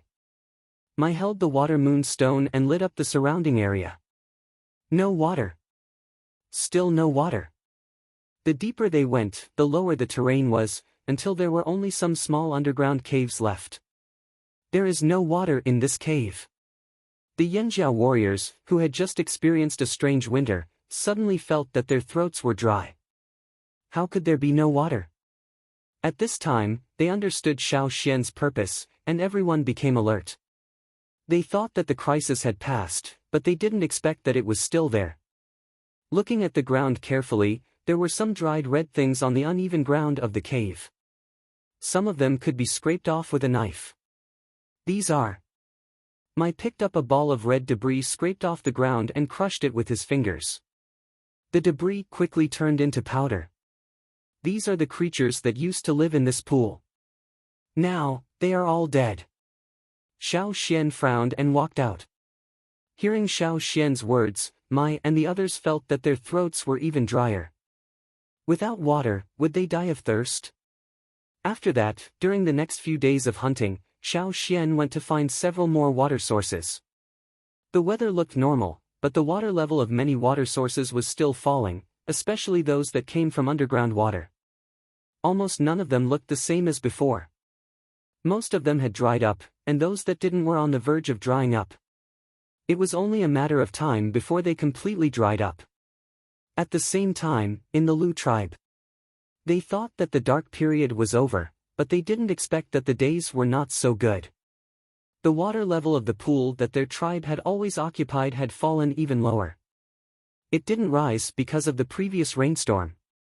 They could clearly see that the surrounding rainwater was pouring in, but the water level in the pool was still falling. Why? Chapter 568. After the hunting team returned, Xiao Xian told the shaman and chief about what he had seen. He also reminded everyone to prepare in advance. Now, everything seemed normal. The weather was in line with the characteristics of this season. It was neither hotter nor colder.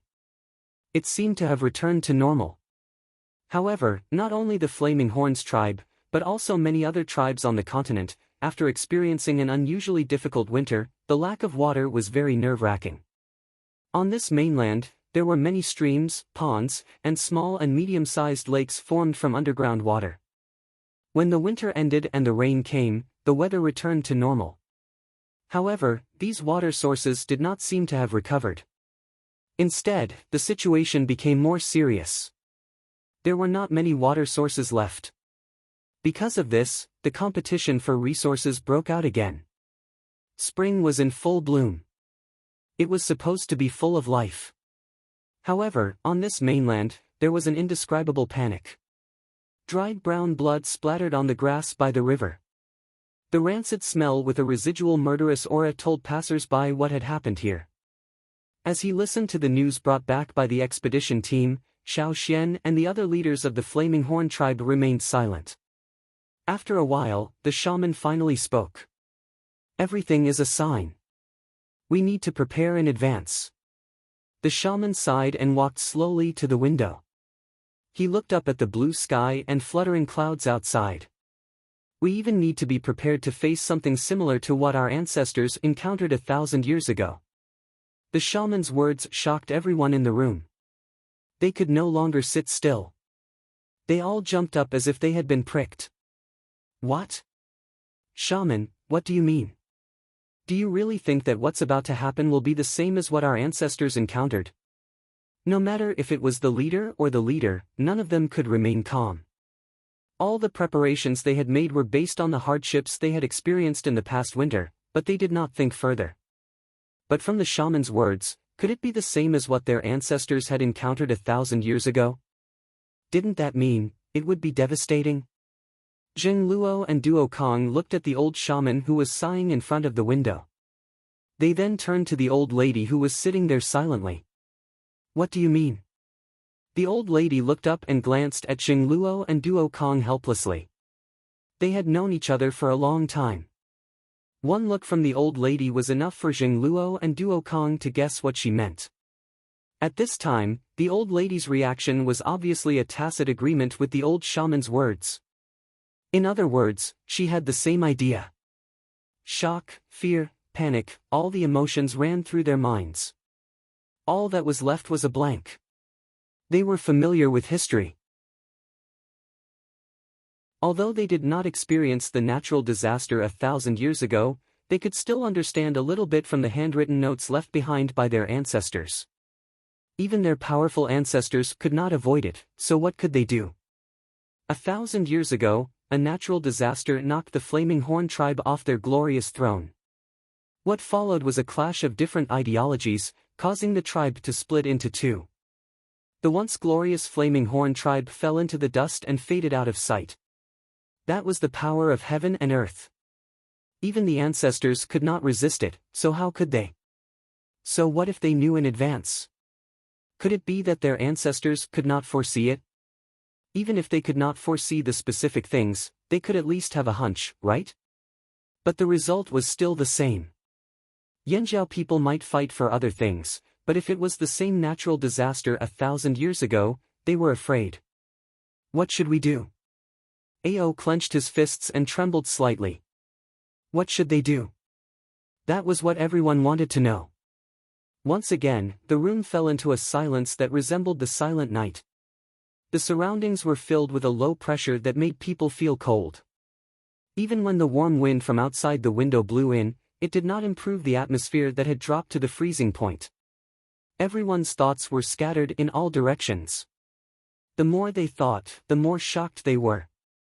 The more they thought, the more they felt like their bodies were frozen. Less than 4 years after coming to the old haunt, they thought they could have a new beginning. But now that they heard the news, it was like everyone's hope had been destroyed. Human power could stop it, but the power of the heavens was unstoppable. That was what every tribesman thought. After an unknown amount of time, the people in the room began to look at Xiao Xian. Xiao Xian, who was deep in thought, finally reacted.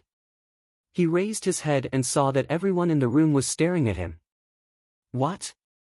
Xiao Xian was confused. "Can you do divination?" asked Jing Luo.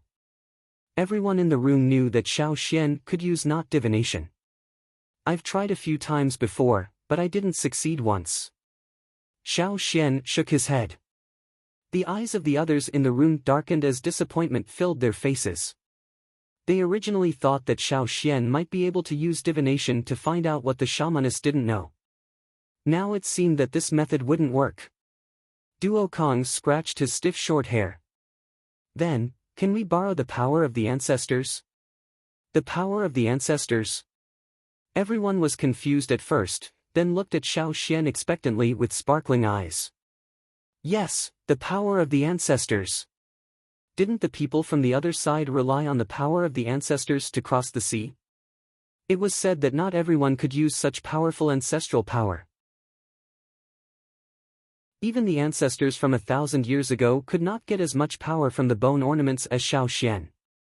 Xiao Xian took out the bone ornament necklace he always wore. He took a deep breath and sighed. The ancestral bone ornaments might not work. We used too much power to cross the sea. The bone ornaments haven't recovered yet. Even if we can use them, they might not be able to help us much. Right now, the 6 bone ornaments on the necklace were a little brighter than when they had just crossed the sea. However, it was still incomparable to before. It was like an exhausted person who had not had enough time to rest, and his strength had yet to fully recover. If they used them again, not only would they not be able to reach their peak power, they might lose more than they gained. They couldn't put all their hopes on the bone ornaments. They had to think of another way. We can't do this, we can't do that. What can we do? Can we leave the old haunt? Duo Kong muttered. As soon as Duo Kong finished speaking, he was glared at by everyone in the room. How could he say that? This was the old haunt. How could they leave so easily? But the situation now was indeed different from 1,000 years ago. There was no fire seed in the old haunt now. Even if the entire tribe moved to another place, theoretically speaking, it was still possible. No one wanted to leave. Even if there was no fire seed, they still had a sense of belonging. But wasn't this a special situation? The tribe could leave first, find a place to hide, and wait for the disaster to pass before returning. Thinking about it this way, it seemed possible. Chapter 569. It was not impossible for them to leave to hide from the disaster, but no one wanted to do so unless it was absolutely necessary. If they were really forced to leave, just how great would the changes in the world be? It was unimaginable. Moreover, in the past 3 years, the construction of the houses and the planning of the fields were already on track. It was a good time for rapid development, but now they had to leave. They could only say that they were unlucky. Life was full of obstacles. No matter what would happen in the future, it had not happened yet. This gave everyone a chance to prepare. They could not wait until the disaster happened. They had to plan ahead. The person in charge of the fields came over to ask Xiao Xian about the planting of the 1,000-grain gold. Last year, they did not know what the weather would be like, so they tried to plant some other seeds. The 1,000-grain gold could not be planted carelessly. It was even more precious than Jeju seeds. That was why they did not plant any 1,000-grain gold last year. Now that the weather was back to normal, the person in charge of the fields was thinking about planting some new seeds. After a discussion, Chi and the rest came over to ask Xiao Xian. After all, the decision on the 1,000-grain gold lay with Xiao Xian. No, don't be in a hurry to plant the seeds, Xiao Xian continued, seeing Chi-Chi's confusion. Not just the 1,000-grain gold, don't plant anything else for now. As for the crops in the fields, if there are any ripe ones, keep them first, especially the grains we planted last year. Some of the crops in the fields were already ripe. According to the original plan, after the harvest, they would distribute the crops according to their work. But this time, in order to prevent the disaster, they had to change the plan. Meat could not be preserved for long, but grains and other crops could be preserved for a long time. If they could not find any prey by then, there was still food in the storehouse to solve the problem. Although they did not understand Xiao Xian's reason, since Xiao Xian had said so, Chi would do as he said. But if we do that, there will be a lot of empty space in the fields, Chi said. Chi said. In the past winter, the empty fields weren't left there all the time. The people in charge of taking care of the fields had used various planting techniques to fertilize the fields and wait for the seeds to be planted. But now, Xiao Xian actually asked them to stop planting. It wasn't that they had any complaints, they just felt that it was a pity. When Xiao Xian said that he would not plant anything for the time being, he did not mean that he would not plant anything. It was just that he would temporarily stop sowing those plants that had a long growth cycle. However, he could plant some plants that had a short growth cycle. The time between planting and harvesting was relatively short. Perhaps they would have matured before the disaster struck. At the very least, they would still be able to harvest some. Chi realized something from Xiao Xian's words. He nodded and left with a serious expression. Although Xiao Xian didn't say what would happen, the shaman had told everyone during this year's ceremony that they needed to be extra careful this year. Everything was for the sake of Yanjiao. There was nothing wrong with trusting their decision. Chi went to tell the other people in charge of the fields about Xiao Xian's intentions. Other than Yanjiao, some people in other parts of the continent also had a premonition of what was going to happen. For example, the Mang tribe and the other large tribes. The shaman wasn't an idiot either. He had a premonition before, but it wasn't strong at the time. Now, perhaps because the disaster was approaching, his premonition grew stronger. Every tribe was making preparations. Far away from the fearsome beast forest, far away from the large tribes, at the border of the continent, near the boundless river. The drumming tribe's trading team had just returned from trading with the Pu tribe. On the way back, they carried bamboo baskets filled with all sorts of utensils and stood on the backs of large crocodiles. The crocodiles in the river swayed their powerful tails. Only part of their bodies was above the water surface. They looked around with cold, emotionless eyes. In the past winter, the tribes in other parts of the continent had encountered quite a bit of trouble. Some people even died of thirst. However, to the tribes living near the river, even though the heat was torturous, they could still withstand it. At least they didn't have to worry about water. The river they were in now was almost dry during the winter. At higher elevations, they could see the bottom. The mud at the bottom of the river was hard from the sun, so the crocodiles all ran into the river. Because of the crocodiles' help, the drumming tribesmen didn't get attacked by the other dangerous beasts in the river when they went to get water. Under such high temperatures, not only were the people easily agitated, even the fish in the river were full of murderous intent. After winter, a few days of heavy rain caused these small rivers to rise again.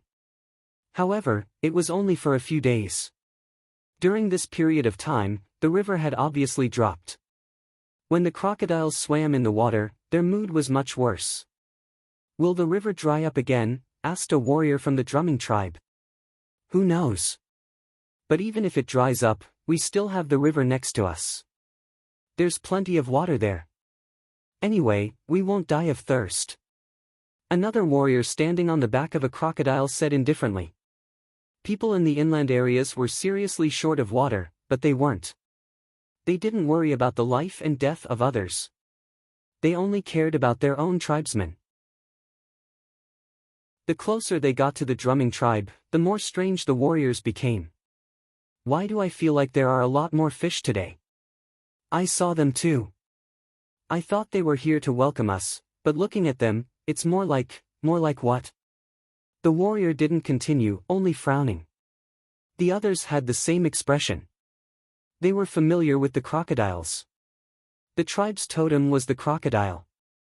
They could see the emotions of the crocodiles.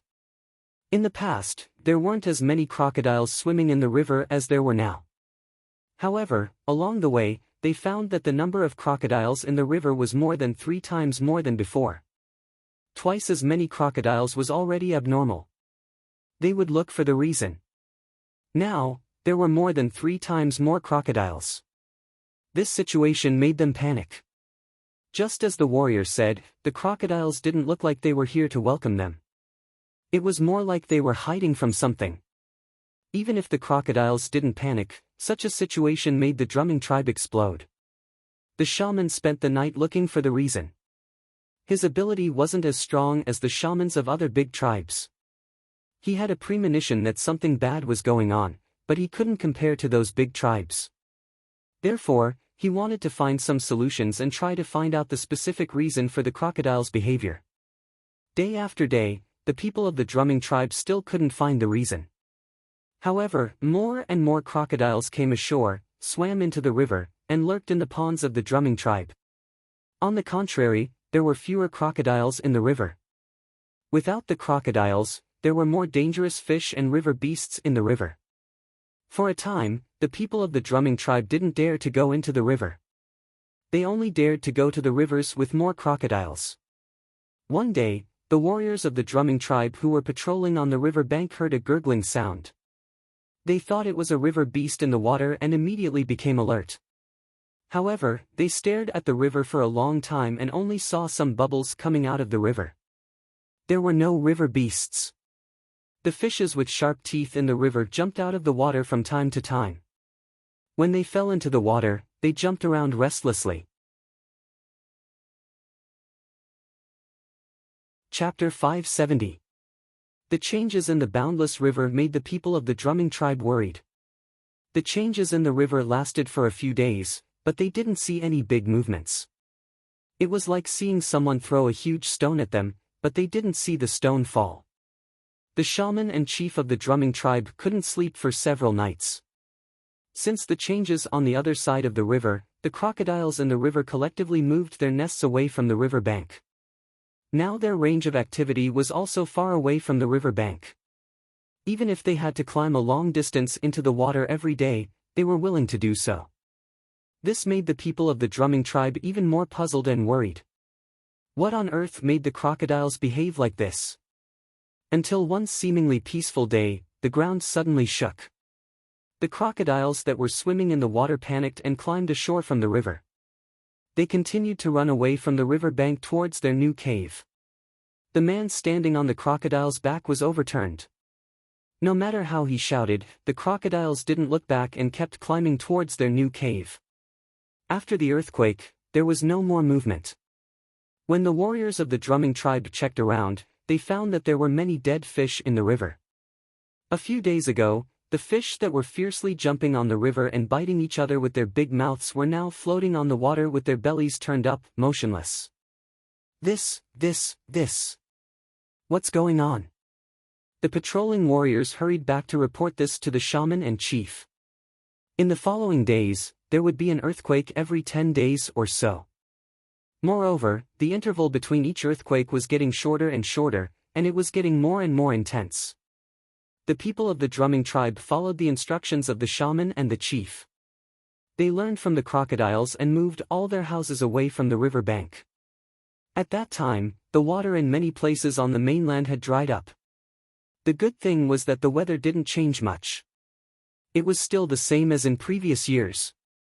However, every time it rained, the people of the tribe and the wanderers who depended on the tribes would rush to bring out the prepared pots to collect water. The tribes that were good at making pottery made a lot of money in such a strange living environment. In the past, large pottery was not easy to sell. Now, the best sellers were the terracotta jars and large pots. Making pottery was easy, but making good pottery was not easy. Many people's pottery wasn't of good quality. It was easy to break, and water would seep out of the walls of the jar. Some of them couldn't be used for long and weren't strong enough. They could only buy pottery from the trading places. It was the same in Yanjiao. The tourists would also request to use their labor in exchange for pots and jars. After the shower ended, the people inside and outside the tribe were all busy. They put the pottery that was placed outside to catch water into the house. Now, because of the special situation, if the shamaness felt that it was going to rain, she would inform the people in the tribe in advance. Then, when they saw the change in the sky, everyone would hurriedly move out the tools they used to collect water, filling up the outside. In the end, there was not much space for people to walk outside. However, when it was raining, not many people were outside. Everyone was busy fetching water. The shaking of the ground was not only felt at the edge of the mainland, but also felt in other places. Especially in the forest where Yanjiao was located, it was especially intense. Every time the ground shook, there would be chaos in the forest. Beasts would roar and birds would fly in disorder. What shocked Xiao Xian the most was that when he went out to hunt, he saw a volcano in the forest. The volcano had not erupted for a long time. There was a pool in the depression at the top of the mountain. Xiao Xian had been there with the hunting team. It seemed that the volcano hadn't erupted for thousands of years. There were many plants and animals living there. Xiao Xian didn't pay much attention to it at that time. But this time, when he went out with the hunting team, carrying the prey to the cave where they rested, Xiao Xian saw the towering mountain that was thousands of meters above the ground. It looked the same as before, but it gave Xiao Xian a strange feeling. Xiao Xian also asked the others in the hunting team. When they saw the volcano, they didn't feel anything special. Only Xiao Xian felt more and more frightened. He always felt that there was a ferocious monster hidden under the tranquility. It might not be that there was a giant beast living there. Xiao Xian just felt a wave of panic when he saw the volcano. It was his first instinct. There must be a reason for it. Then, the successive earthquakes made Xiao Xian have a guess. If that guess was true, taking a deep breath, Xiao Xian called the people who were in charge of the farmland, and asked about the situation in the field. Some of the newly planted crops with short growing periods were close to maturity. They were just side dishes that the warriors didn't like. The non-totemic warriors in the tribe liked them, because they were good for their health. When the land was empty, the people who were in charge of the farmland chose to plant these seeds. The harvested grains and some food that could be stored for a long time were all processed and stored in the warehouse. Weapons were being forged all the time. Everyone had been making preparations for the uneasiness in their hearts. Just as the earthquakes happened again and again, the rainy season came.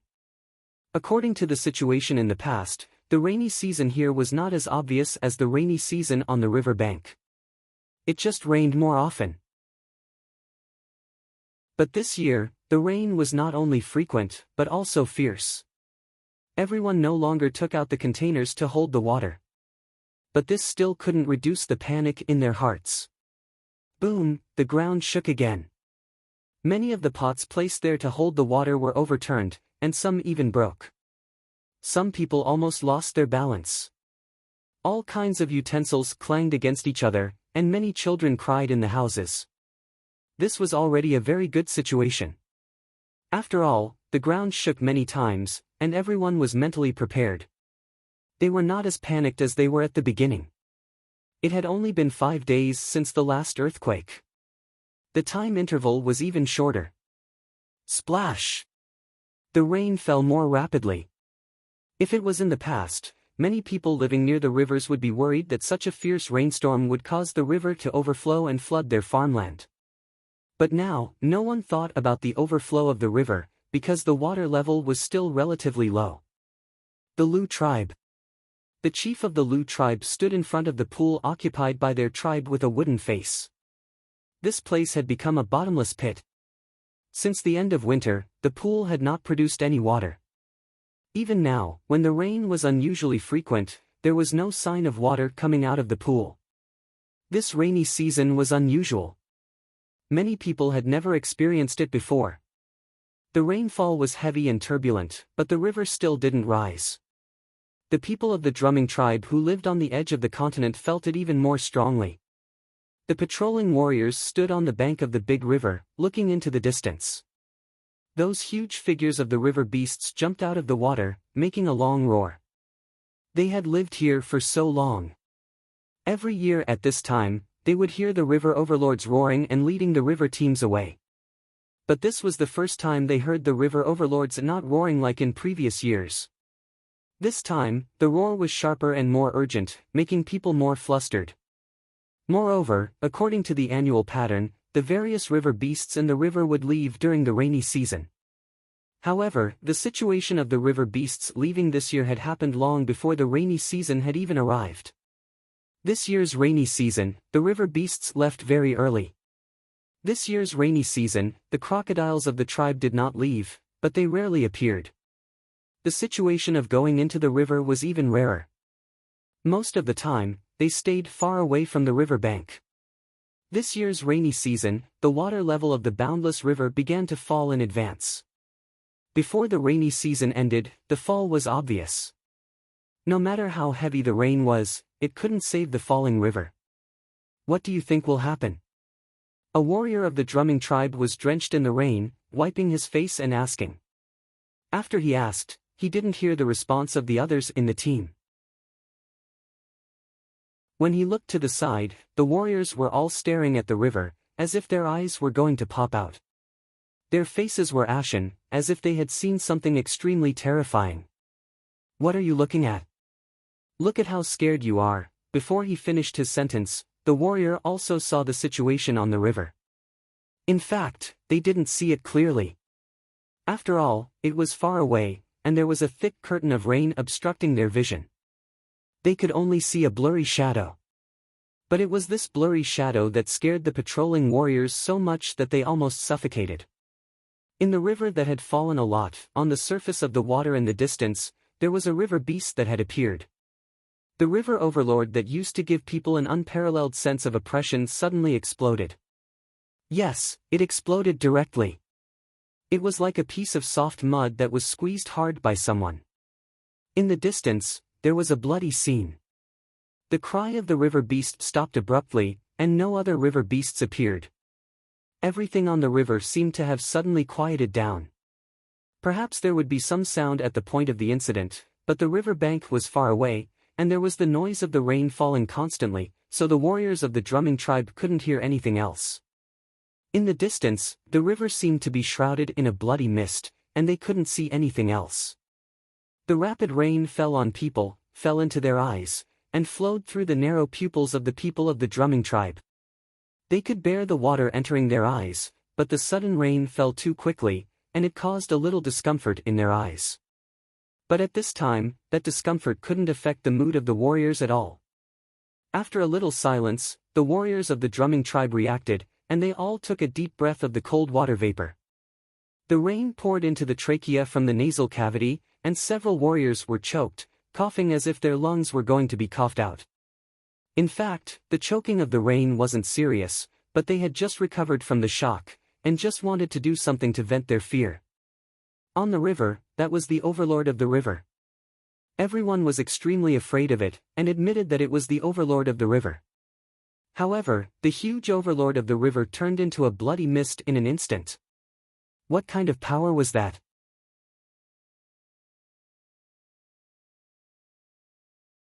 Chapter 571. Above the river, the bloody mist in the distance became thinner and thinner as the surface of the river fell. Finally, it disappeared. In the end, the people of the drumming tribe didn't know what happened on the river. After they saw what happened on the river, the whole tribe once again moved away from the river bank, further away from the river bank. Although they didn't get close to the river, the people of the drumming tribe could guess the situation on the other side from the movements of the nearby rivers. Before they moved back, the water in the big river had already started to fall. Some of the small rivers that connected to the big river had also started to change. It was similar to what happened after the end of the rainy season in previous years. However, this time, all the changes were brought forward. Moreover, the water level in those small rivers was also unprecedentedly low. The rain continued, and it lasted longer than in previous years. The water level in the nearby rivers didn't rise. The crocodiles of the drumming tribe all seemed to be frightened. They always hid in their nests and didn't leave. At most, they would go into the river to fish or hunt other prey. Some of the more irritable crocodiles would even fight. The crocodiles were anxious and worried, and so were the people of the drumming tribe. It wasn't just them. On this continent, people from other places, and within each tribe, were all filled with a sense of panic. Especially the shamans of the few large tribes, they always felt very anxious, as if a beast that had been lurking for a long time was about to bare its fangs. However, where this beast was, what it looked like, and what kind of threat it would pose, they had no idea. Fearsome Beast Forest, Yanjiao Tribe. In the house, Old Ku's stone crafting sound had no rhythm. This wasn't Old Ku's usual style, but at this time, Old Ku was already absent-minded. His eyes weren't on the stone he was crafting. He was staring at a certain spot, but there was no focus. Xiao Xian looked at the sky, which was still raining, and didn't say a word. Suddenly, the sky seemed to change its style. A dark scene replaced the rain falling from the sky. The sky seemed to be dyed with a mass of ink, and the ink was spreading quickly. Flashing lightning cut through the darkness and scattered everywhere. Xiao Xian couldn't help but take a deep breath as a huge pressure and panic suddenly assaulted him. Even his hair stood on end. However, when Xiao Xian quivered and looked again, the sky was still the same as before. Dark clouds covered the sky and rain poured down hastily. Where did the lightning and ink come from? No, that's not right. Xiao Xian paced around the room. This feeling was too familiar. It was not every time he would get a revelation from the dream. He would also see some situations that others could not see. It happened a long time ago, but this kind of situation did not appear often. Xiao Xian's sudden impatience snapped Old Ku out of his daze. Stopping what he was doing, Old Ku walked to the door of the stoneware workshop with his cane. He looked over at Xiao Xian and asked, "What's wrong?" Xiao Xian's violently beating heart still hadn't calmed down. When he heard Old Ku's question, he didn't explain much. Instead, he said, "I'm going to the shaman." After taking 2 steps, he turned back to Old Ku and said, "You can make a hat. A hard one with a wide brim." After saying that, Xiao Xian hurriedly ran into the rain, leaving Old Ku standing there with a puzzled expression. He didn't understand why Xiao Xian wanted to make that kind of thing. The hat that Xiao Xian mentioned was made by Xiao Xian last year when they were farming. It was for the people who took care of the field to use it to hide Yangguang. Later, everyone weaved that kind of straw hat with rattan grass and remembered the style. Naturally, Old Ku was familiar with it. However, Xiao Xian just said that it had to be hard. If it was hard, they couldn't use normal rattan grass. Although he didn't understand why Xiao Xian said that, Old Ku still followed Xiao Xian's instructions and thought about what material to use. On the other side, Xiao Xian hurriedly ran to the shamans.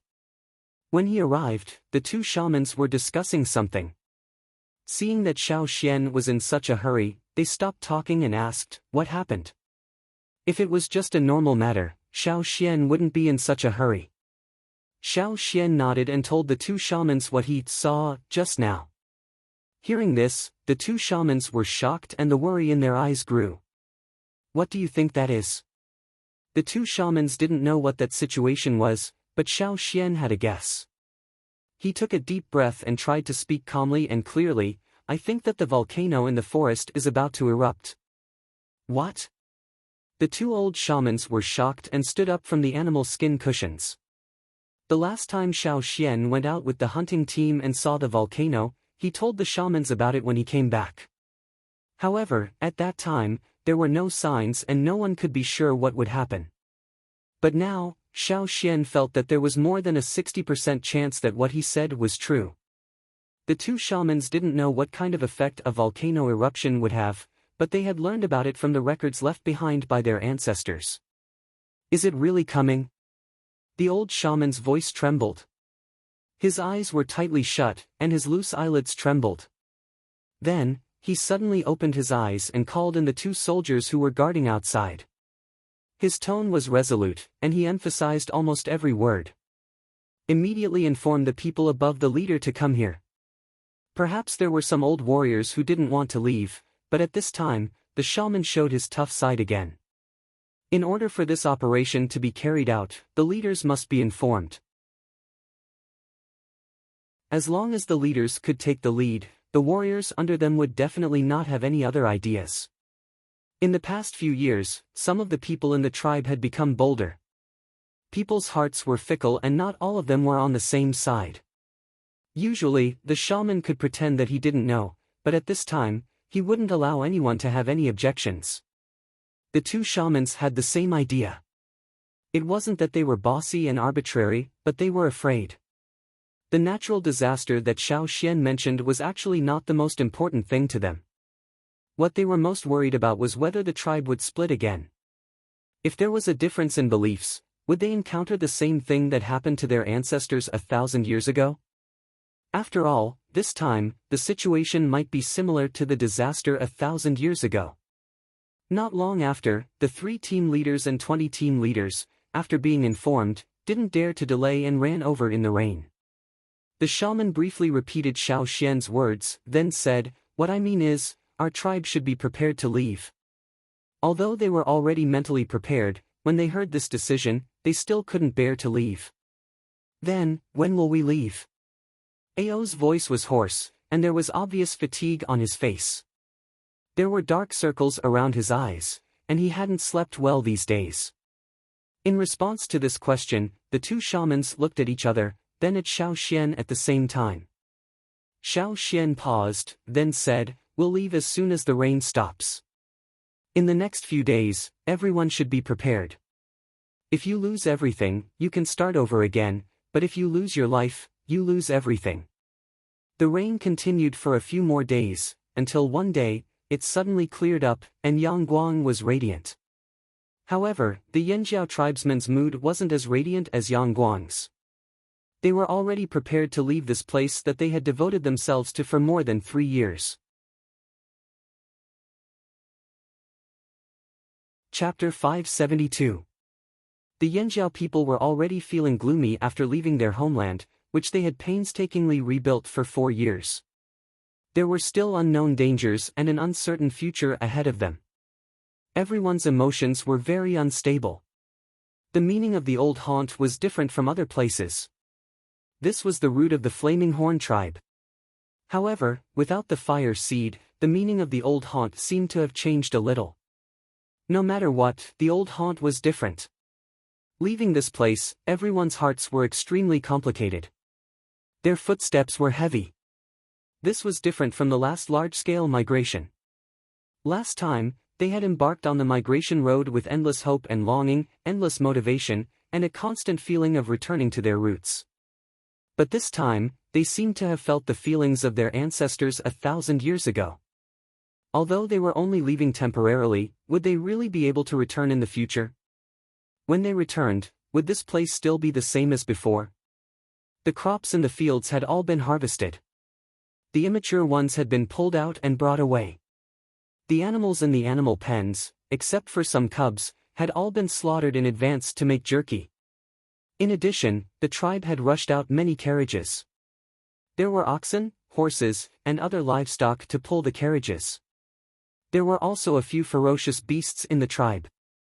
They had pulled carriages before, so they were very experienced. This time, there were many carriages. There were materials in the forest, as well as metal tools. Some parts of the beast carriages that were not suitable for use with stone tools could be replaced with metal tools.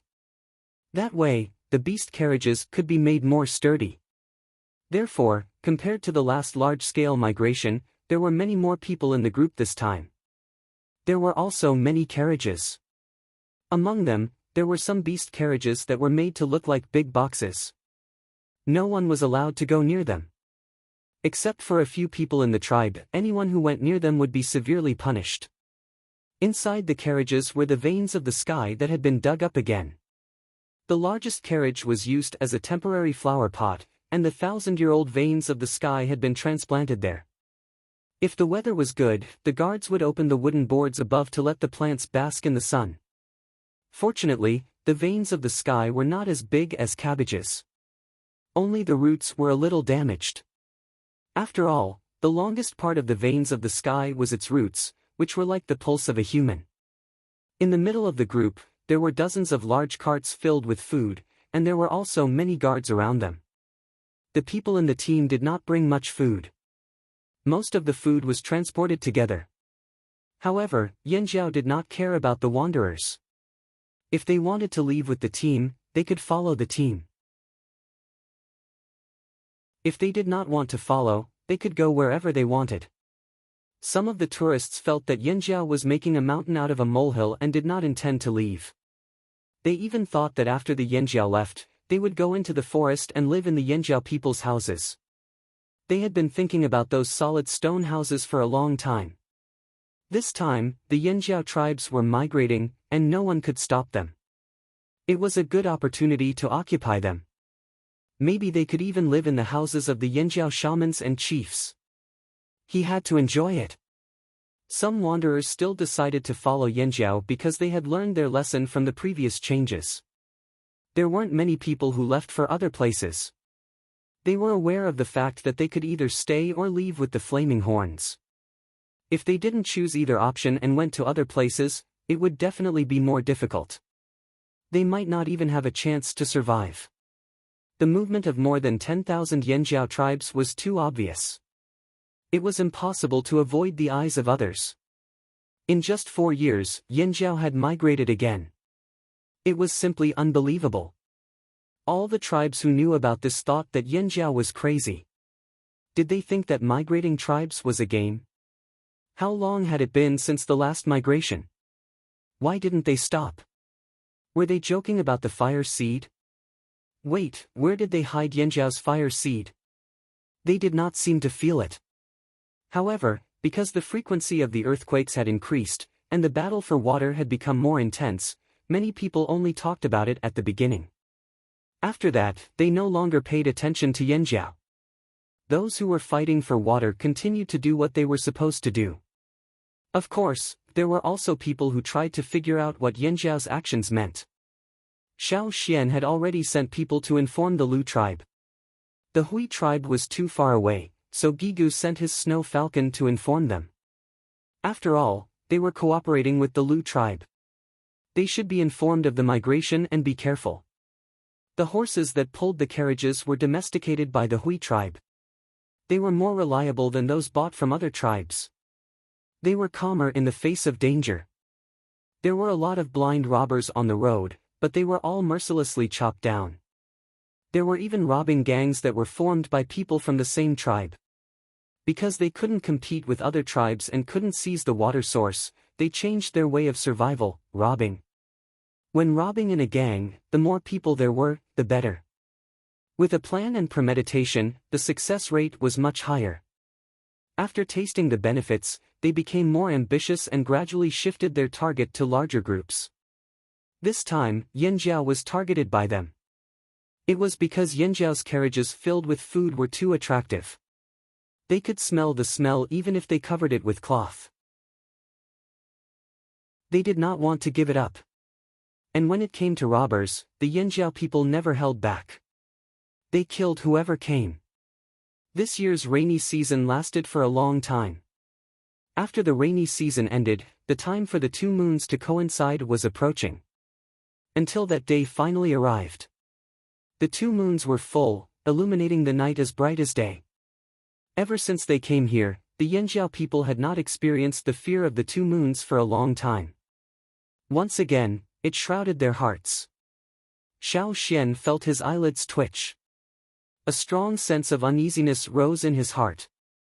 Cold sweat inexplicably broke out, as if a basin of water had been poured over him. His bones felt like they were frozen. It was extremely cold. Xiao Xian, what's wrong? Zheng Luo asked. It was not that he was suspicious, but Xiao Xian did not look right. They're here. Xiao Xian said these 2 words almost without thinking, as if it was an unconscious reaction. Zheng Luo wanted to ask more, but the originally resting fearsome beasts suddenly stood up in fright. Then, the cows and horses pulling the carriages and other animals also became anxious. Boom! The earth rumbled without warning. The ground beneath their feet shook violently. Those who were asleep were jolted awake. Many people lost their balance and fell to the ground. Crack, crack, crack, the sound of the earth splitting open tore apart the peace in everyone's hearts. People were trembling uncontrollably due to extreme fear. Even though they had been warned of what they might encounter, even though they had been mentally preparing themselves, even though they had experienced earthquakes many times, this moment was something that they had never encountered before. Under the white night sky, between the cracks in the earth, a vast and terrifying aura rushed out. It was so powerful that no one could think of resisting.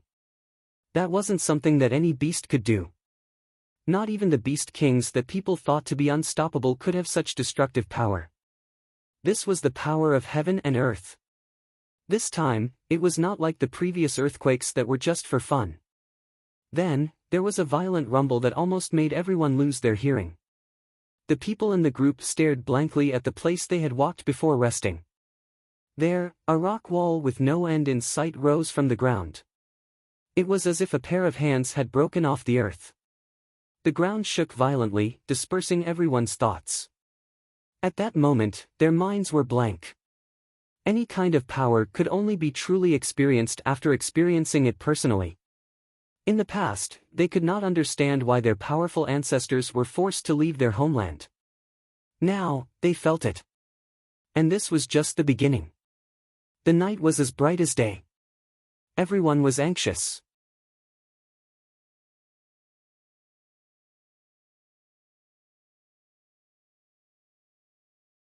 However, the remaining houses would not be able to hold out for much longer. But this time was different from the past. First, there was a shocking explosion. They didn't know what had happened. Countless beasts ran out of the forest. They were so scared that they didn't dare to go out of the house. Although there were beasts rushing out of the forest on the previous night when the moonlight was shining, there weren't as many beasts as there were now. The wanderer hiding in the shaman's house was so scared that his face was pale.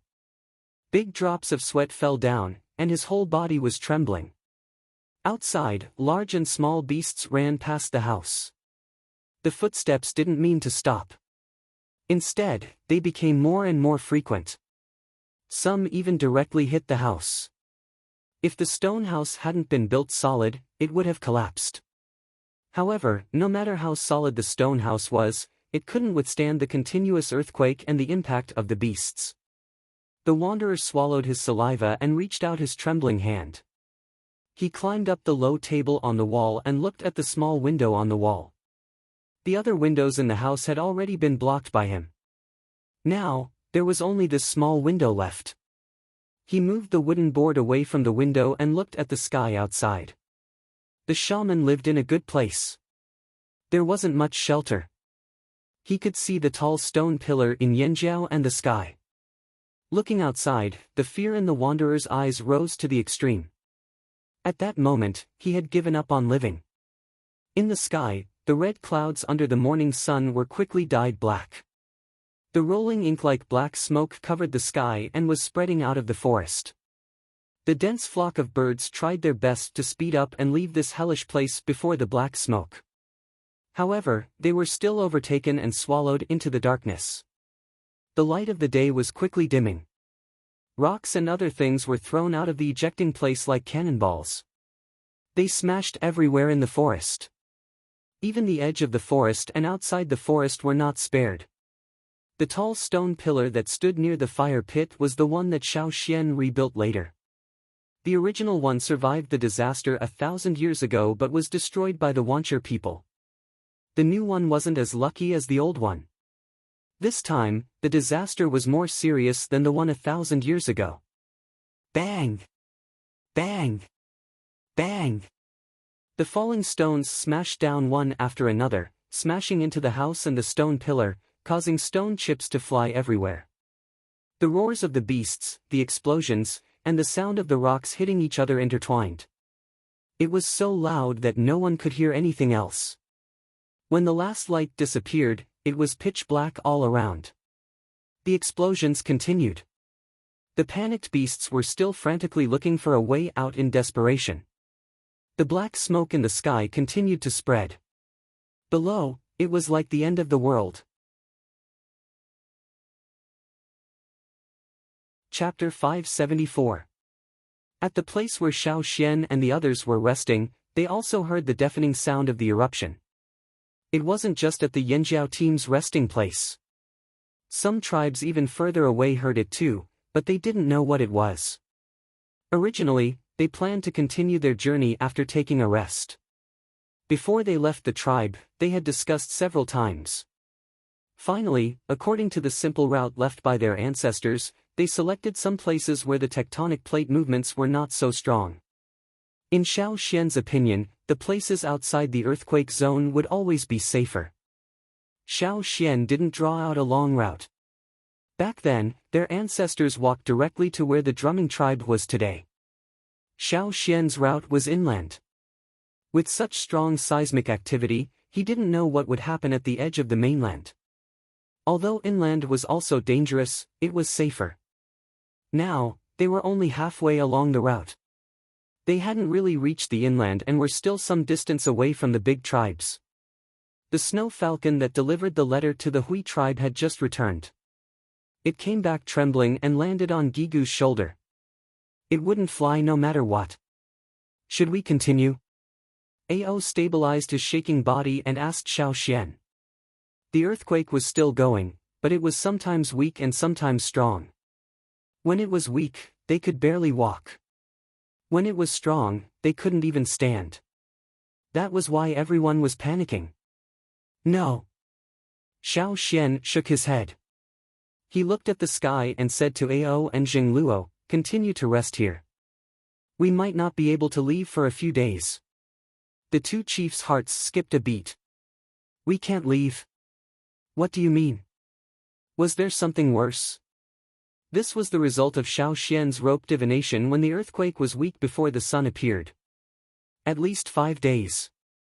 We might have to rest first. Tell everyone to get ready. Don't go near the cracks. Don't get separated. Take out your hats," Xiao Xian said. Although they didn't know why Xiao Xian said that, the two leaders still followed Xiao Xian's instructions. The group that was slightly scattered due to the earthquake gathered together. Food and water were distributed, and the hats that they had made before leaving the tribe were also taken out. Not long after, the sentinel exclaimed. Everyone looked in that direction. On the horizon, darkness was spreading towards them at an extremely fast speed. "That direction is..." Ao's voice trembled. That was the direction of the ferocious beast mountain forest, and the black sky was coming from there. The spreading blackness caused a lot of panic. "What is that? What's going on?" The restless ferocious beasts and reared animals were forcibly held down. Xiao Xian comforted Caesar, and then said to old Ku, who was leaning against Caesar, "Put on your hat." It didn't take long for the black sky to spread above the group. Under the black smoke, dust and small pieces of rock fell, hitting people's hats made of different materials and making a fine tinkling sound. Because they were already some distance away from the forest, large pieces of rock wouldn't fall here. Most of it was dust and small pieces of rock. For the tribesmen, it was fine as long as they wore their hats. An old warrior covered his face with a thick linen cloth to block the flying dust. He wore a large animal skin cloak and held his child in his arms. He wrapped the cloak so that only a small mouth could be seen. Pulling on the leather rope tied to his chin, the old man pulled back the hat made of big nut shells from the forest that had been blown up by the wind. He knocked on the hat to shake off some of the dust on the hat, and then looked at where the leaders were. Although it was very dark now, he could still see some moving figures. As long as the elders, leaders, shamans, and leaders were all here, they should be fine. It had to be said that Xiao Xian's actions did indeed calm people down and reduce a lot of panic. Many people felt that the elders and shamans must have expected such a situation and must have countermeasures. In fact, Xiao Xian didn't have any countermeasures. Up until now, he had tried to predict the future with his knot divination, but he hadn't succeeded. Maybe it wasn't time yet, or maybe he didn't have enough ability. He could only endure. If he could survive this ordeal, perhaps he would be able to find out more. The black smoke in the sky covered Yangguang, and the surrounding temperature dropped a little. According to Xiao Xian's divination results, the situation would remain like this for at least 5 days. Moreover, Xiao Xian knew in his heart that even if they survived this disaster and returned to the fearsome beast forest, it would be impossible for them to farm in a short period of time. As for prey, it would probably be difficult to find them. How many beasts in the forest could survive this change? If Yanjiao returned, how would they survive? Xiao Xian looked at the dark sky and thought hard. At the same time, in the distant sea, there were also some eruptions similar to the one in the fearsome beast forest. There was also black smoke spewing out, spreading from several places and finally covering everything under the black smoke. The volcano in the fearsome beast forest had its peak cut down by hundreds of meters. Moreover, as the volcanic ash and magma continued to erupt, this change continued. Waves that were hundreds of meters high rose from the surface of the sea and surged forward. Then, even higher waves followed closely behind, one after another, crashing toward the land. In the desert, darkness was spreading. Some wandering slaves were screaming in horror. They didn't know what was going on, but not long after, they couldn't scream anymore. The waves hit the desert and swallowed everything near the coast. The people who thought that they could survive and build their own power lost all hope. The people of Rock Hill City rarely cleaned up the forces near the coast. In the past, many people didn't understand. There were even some remnants of the slave masters who were rising up, but the people of Rock Hill City didn't care. Now, some people suddenly had a strange thought. Did the people of Rock Hill City know that this would happen? However, even if they were confused, they couldn't find the answer. A series of tsunamis swallowed up nearly a third of the desert. To be exact, it wasn't swallowed up. A large part of the desert that was swallowed up had disappeared along with the violent shaking of the ground. In other parts of the desert, even places that weren't hit by the tsunamis were not peaceful. Sand waterfalls that sprayed out without warning or sudden sinking of quicksand swallowed many people and beasts. Many places were in a state of panic. The calmest place was probably Rock Hill City. Even if there were big changes in the surroundings, the place where Rock Hill City was located wasn't affected much. There was an impact, but it was small. Although there was an earthquake here, it wasn't very active. There was also no quicksand or sand waterfall. The tsunami's impact had been greatly reduced not far from Rock Hill City. To Rock Hill City, it was really not a big deal. A long time ago, someone asked the king of Rock Hill City why he built a city here. With Rock Hill City's strength, they could have taken a better place. The king of Rock Hill City smiled but didn't say anything. Every king of Rock Hill City knew the reason but never told others. Even many of the Sher family's descendants didn't know the reason.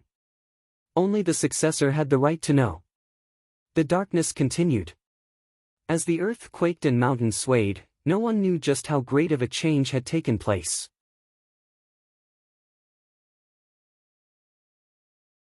Chapter 575. On this continent, there was almost no place that was peaceful. Xiao Xian had no way of knowing how the people in other places were doing. In this world, there was no need to expect anyone to rescue them when they encountered a disaster. You had to rely on yourself. The earthquake was still going on, and the darkness in the sky had not dissipated.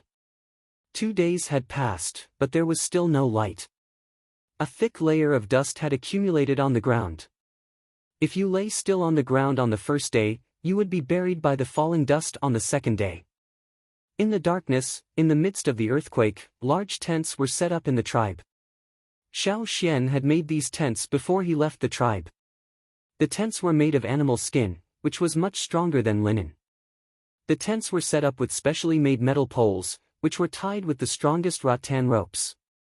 The poles were tied to large stones that were carried over. 2 or 3 warriors sat on the large stones. If the stones rolled to other places due to the earthquake, they would move them back to maintain the stability of each tent.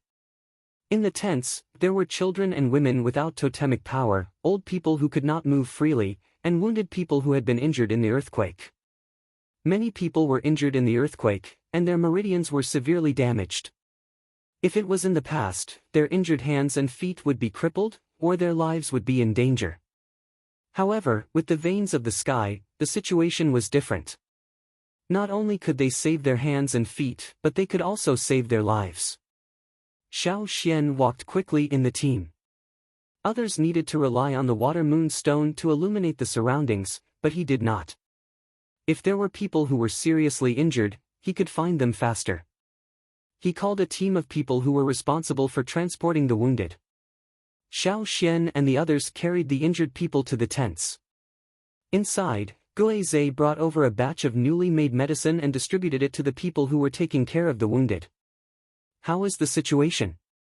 Xiao Xian asked. "It's okay for now. There are not many who are seriously injured." Guizhe handed a small pouch made of animal skin to Xiao Xian. "There are some newly made medicines inside. Distribute them to the other warriors, they will feel better. Xiao Xian opened the animal skin bag and took a look inside. The bag was filled with small pills, but the amount was smaller than usual. They had to be frugal now. No one knew what would happen later, so they had to keep some medicinal herbs in reserve. If it wasn't for the fact that his injuries were critical, he would have been more frugal with his medicine. Xiao Xian could understand this. In the past, when Xiao Xian was studying herbs in the tribe's medicine house, he had tried to make pills.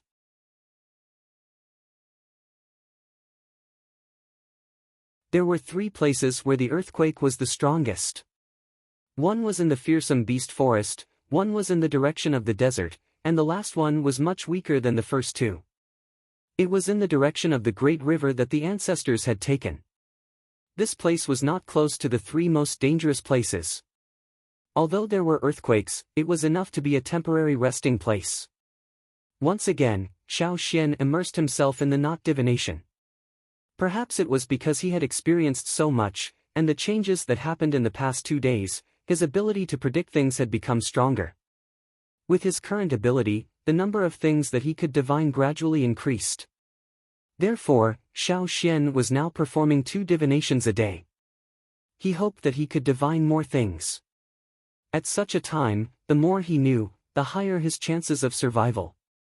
During one of the 2 divinations a day, Xiao Xian would divine the location of the path of survival and the direction that the tribe should go. Even if he wanted to use the fire seed, it was impossible. Now that there was no fire seed, even the shamans could not know the correct path from the totemic flames in their bodies. Under the weather, the fire seed was powerless. Sometimes, it was better to rely on one's intuition. Xiao Xian's intuition was to follow the path that the ancestors had taken.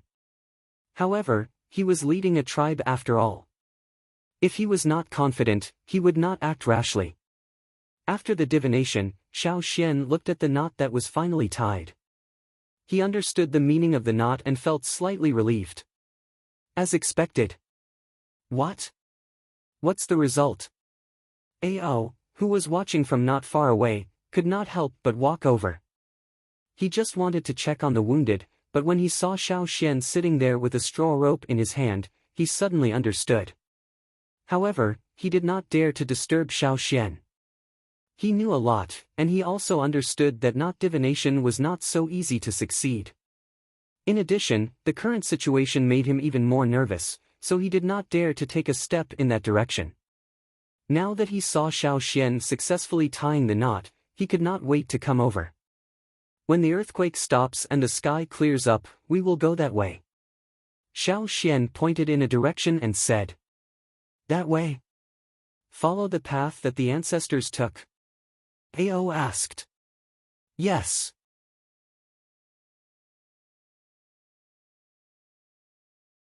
Chapter 576. In fact, as long as there was a definite conclusion, it would be a very good comfort. Xiao Xian's conclusion was undoubtedly a reassurance to everyone. But what followed was a complicated feeling. After all, that direction was not the direction of the old haunt. After leaving the old haunt, they couldn't go back. Were they abandoning the old haunt? For years. For years of cultivation and construction were all gone. In the end, they couldn't stay in Yanjiao's glorious old haunt. What a depressing fact. In fact, long before the disaster began, some people were already mentally prepared. They would probably leave the old haunt like their ancestors and find a new place to live temporarily. Then, one day, their descendants would go back to the old haunt, right? But at the same time, some people had other ideas. After all, the old haunt was so attractive and cohesive, not only because it was Yanjiao's old haunt, but also because it was the fire seed. The fire seed's fire vein was in the old haunt. Back then, the fire seed was not complete. If they wanted the fire seed to be complete, they had to go back to the old haunt. But now, not only was the fire seed complete, but it had also undergone a huge change. It had been integrated into the blood of the Yanjiao people and would be passed down generation after generation with the Yanjiao people. Without the fire seed, the old haunt's meaning was still special, but it was no longer a place they had to stay. From the moment they chose to integrate the fire seed, this was the result they had decided. The earthquake under the darkness was still going on, as if the earth was carrying out some kind of plan. Under the darkness, the insignificant people had no way of knowing the truth. Only when the darkness receded and the earth stabilized could they explore. 3 days later, after a loud bang and intense shaking, the tremors began to slow down and were less frequent. After the last violent tremor, the number of injured people increased again. There were also casualties in the group. Fortunately, the number of deaths was not high. The thick black smoke in the sky began to fade after the earthquake slowed down. The change wasn't fast, but it was obvious. After a while, one could see some moving figures even without the help of the water-moon stones. This was a good sign. The team began to reorganize and count the number of people. Although the change this time was earth-shattering and made people confused, most of them survived. Even the wanderers who had been following the Yinjiao team survived. In a small tent, Xiao Xian, the shaman, the chief, and the leaders were all gathered there to decide on the next step of the plan. So far, it was almost the same as Xiao Xian's divination. Therefore, everyone did not doubt the direction that Xiao Xian said they should go in the future. However, they were still thinking about the old place, especially Ao and the others. The reconstruction of the old place was almost done by their hands little by little. But now, it might all be destroyed. How about this? Xiao Xian said after thinking for a while. When the earthquake stops and the sun rises, send some people to the old haunt to check it out. Whether they can continue to live there or not, we have to be prepared. The shaman nodded in agreement.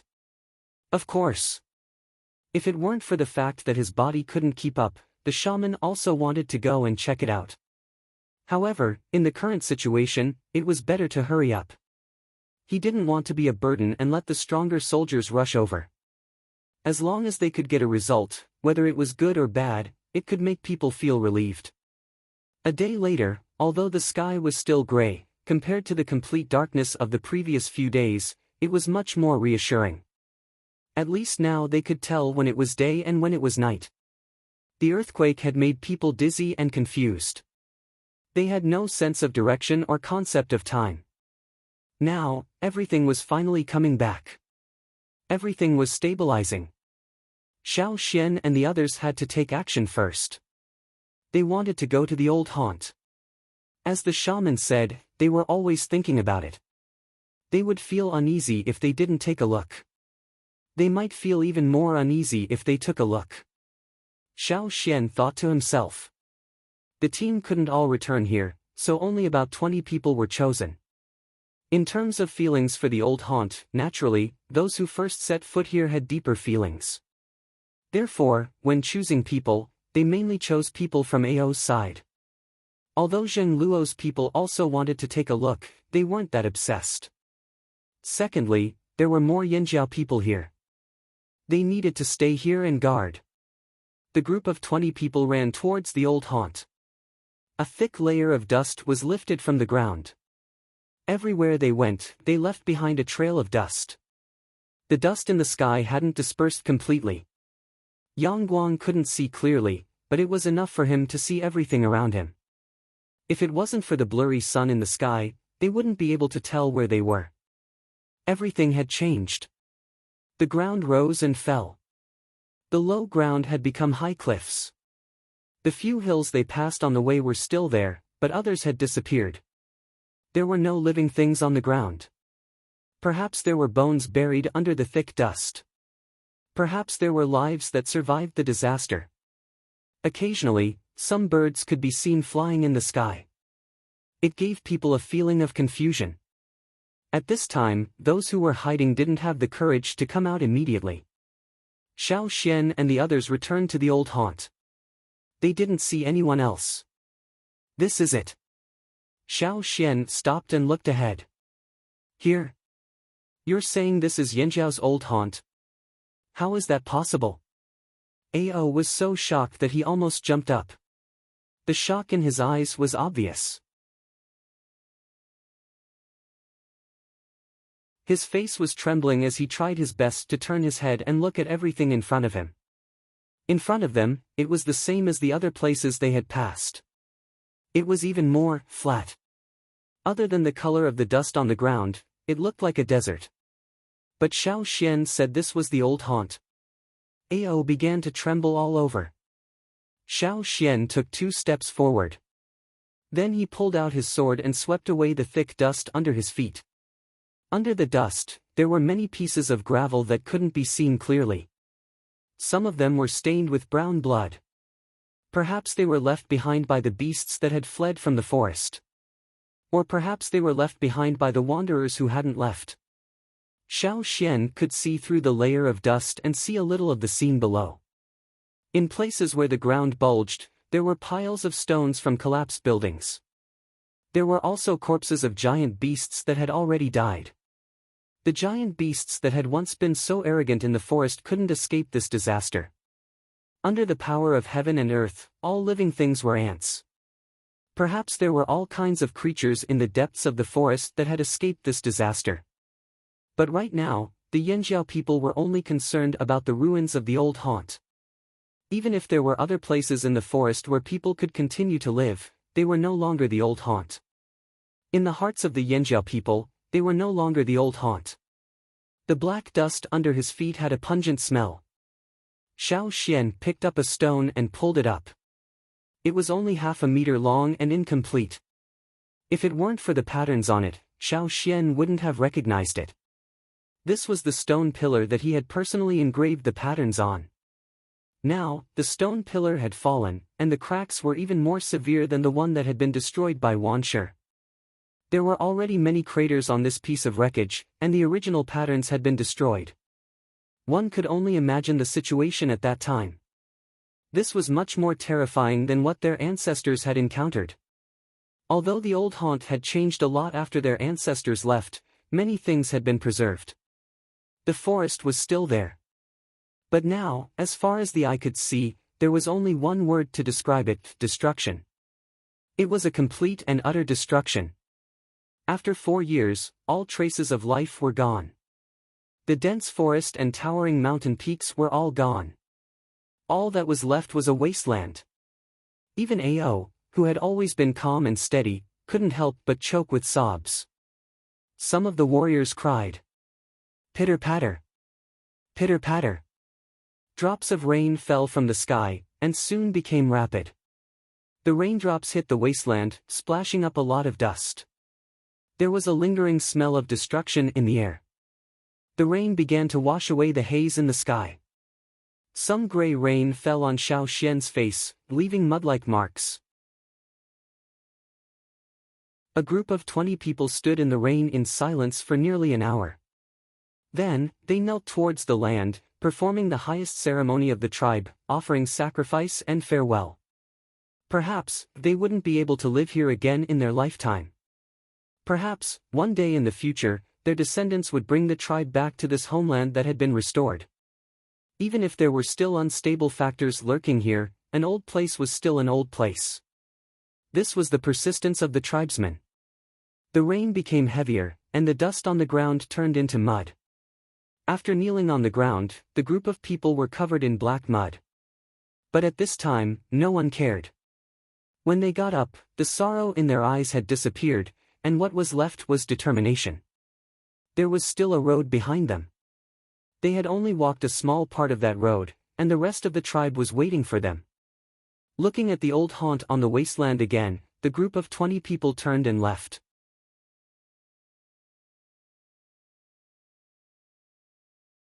Chapter 577. When they returned to the team, the weather had begun to clear up.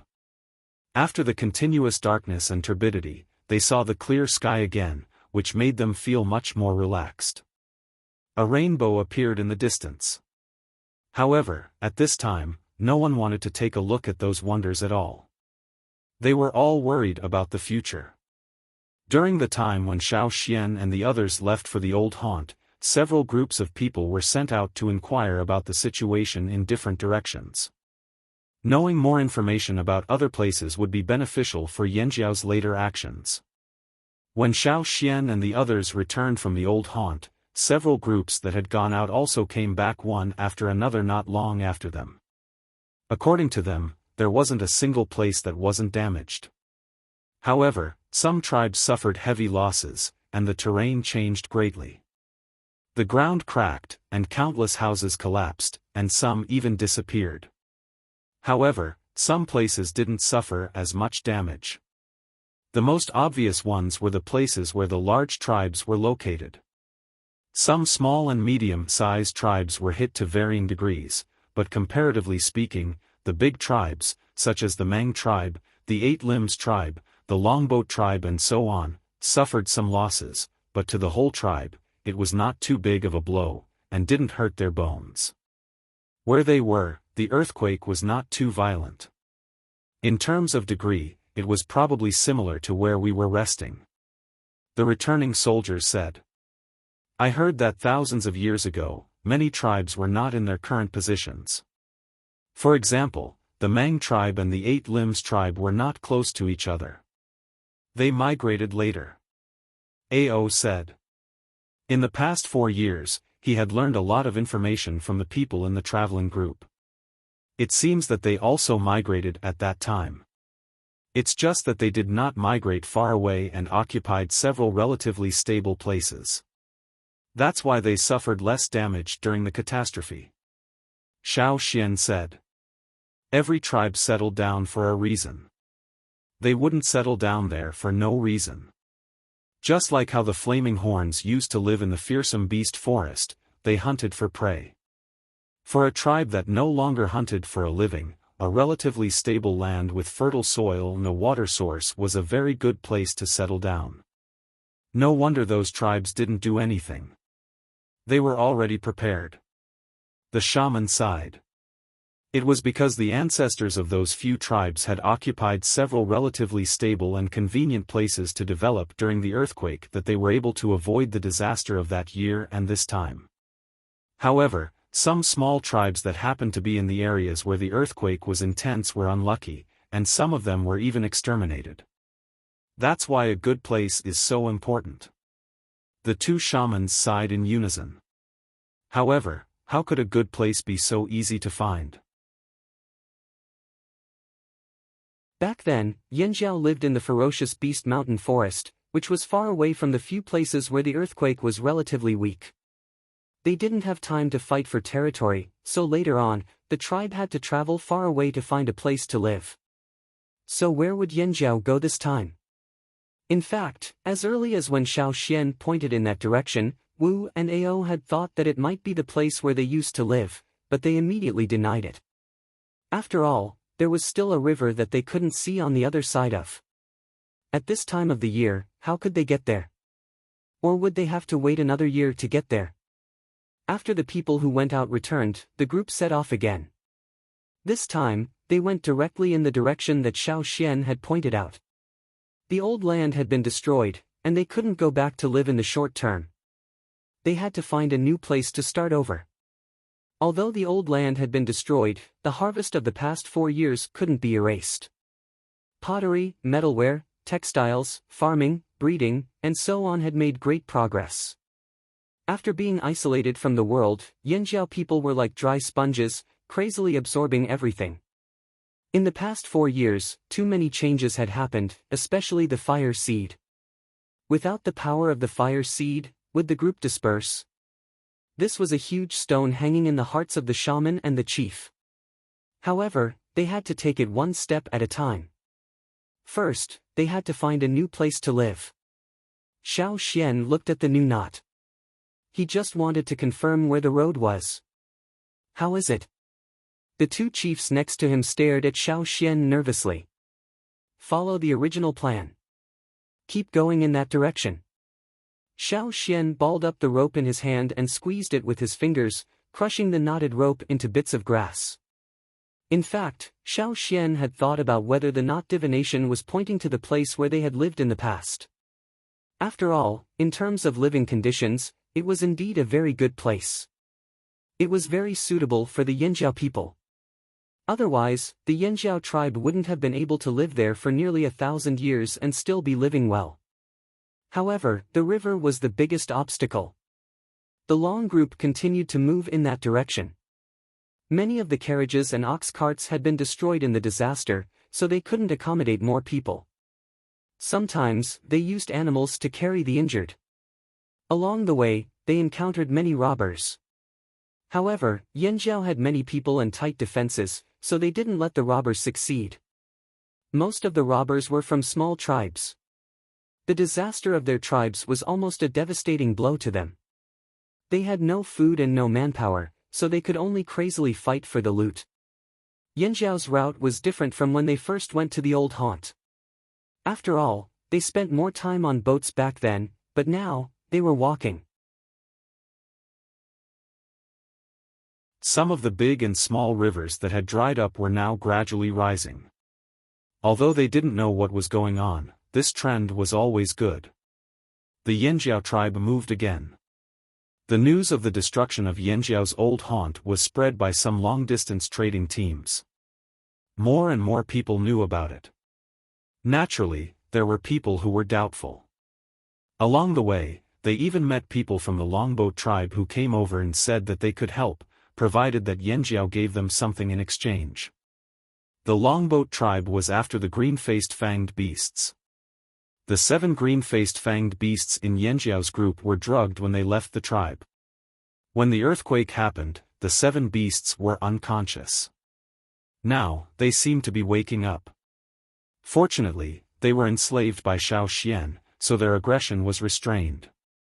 After the Longboat tribe brought back the green-faced fanged beasts they caught in the mountains, they tried to forge them. Unfortunately, they didn't succeed. However, they learned some things and wanted to try again, but they didn't have the materials. Coincidentally, Yanjiao's disaster happened, so they wanted to take this opportunity to make a deal. Yanjiao refused. Most of the Longboat tribe's ships were damaged, and they didn't have enough materials to rebuild them. After all, although the earthquake didn't affect them much and they didn't have many casualties, many trees were destroyed. They were short on materials.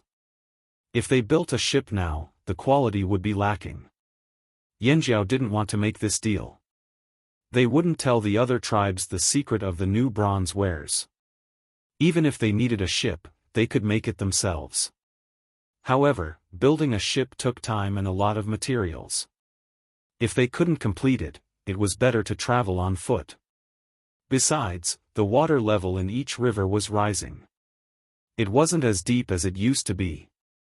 It might not be convenient to sail on it. Other than the Longboat tribe, the other tribes also had the same idea. However, they were all busy with their own affairs. They didn't lose much in the disaster, but they didn't lose much either. They had to reorganize, so they couldn't take care of Yanjiao for the time being. Days passed. When the Yanjiao team finally arrived at the drumming tribe was busy with reconstruction work. When they heard the whistle from the patrolling warriors, they thought it was an enemy invasion. They didn't expect it to be the Yanjiao people they hadn't seen in a few years.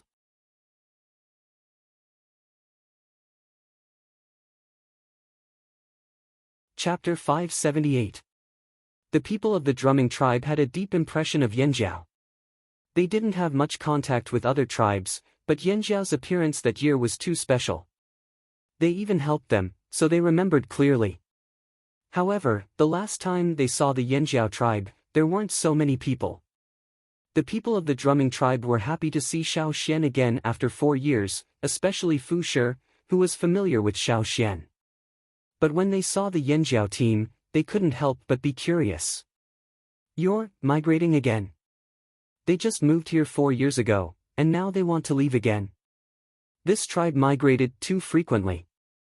Although it was because of the natural disaster, the frequency of migration was too high for the tribesmen.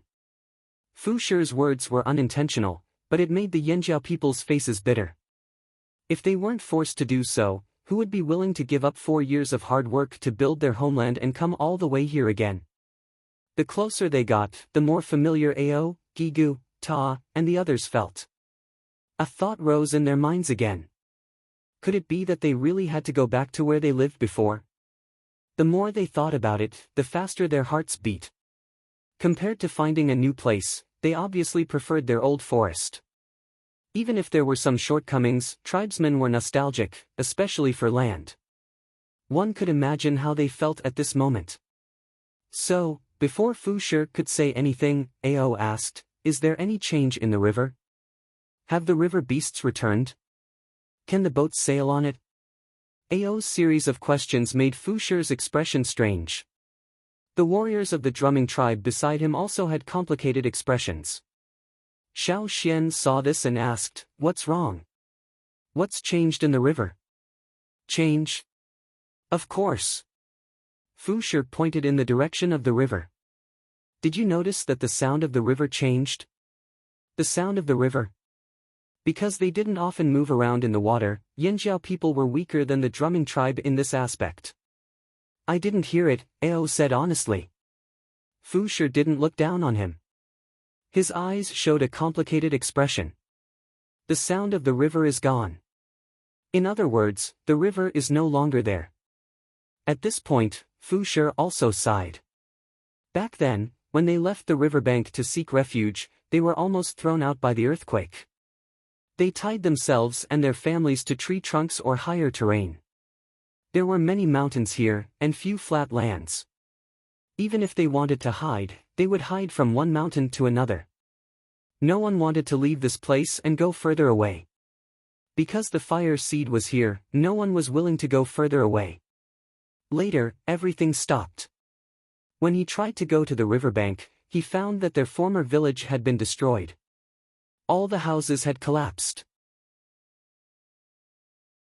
If they hadn't escaped in time and stayed far away from the riverbank like the crocodiles, perhaps many of them would have been buried in the disaster not long ago.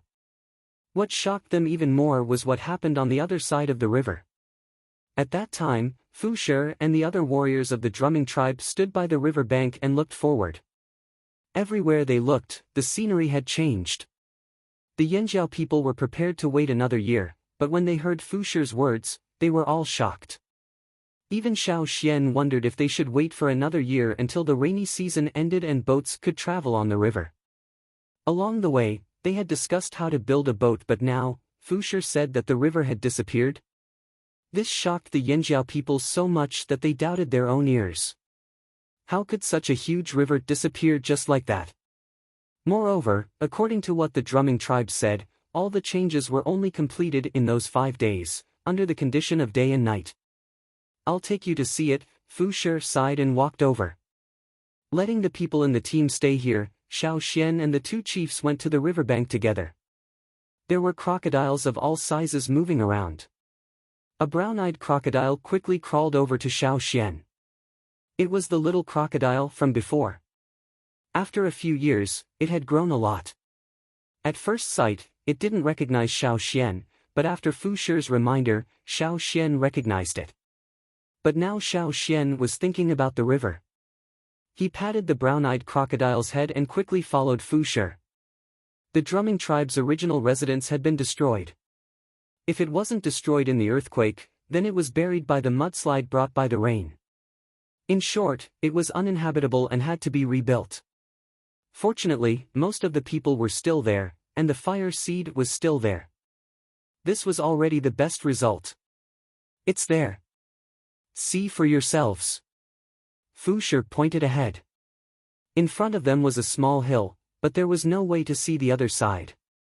Walking up the hill, there were no other obstacles in front of them. Xiao Xian could see clearly what was on the other side. It's really."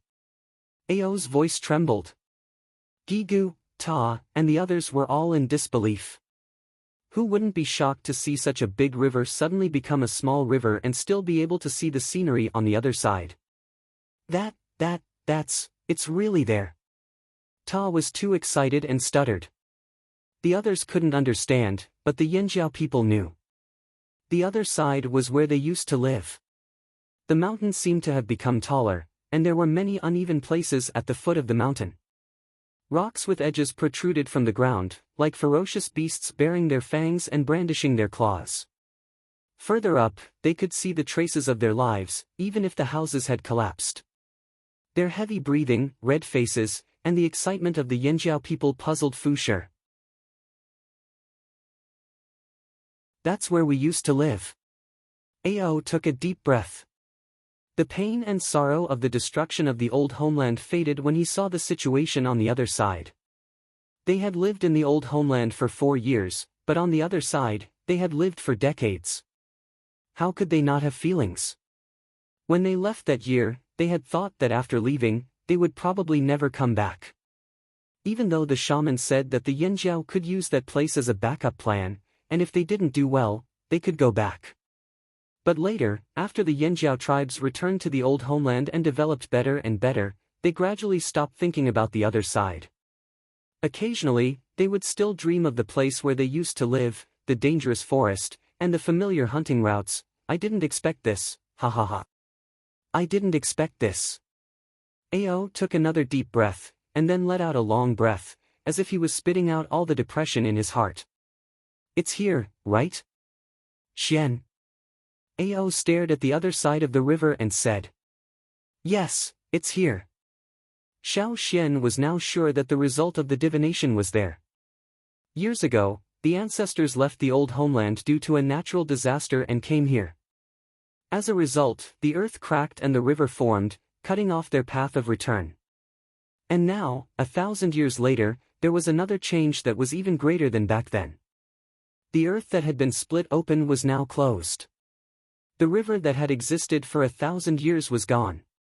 Only a small trace was left, a small river that wasn't too deep or wide, and one could see the scenery on the other side of the river.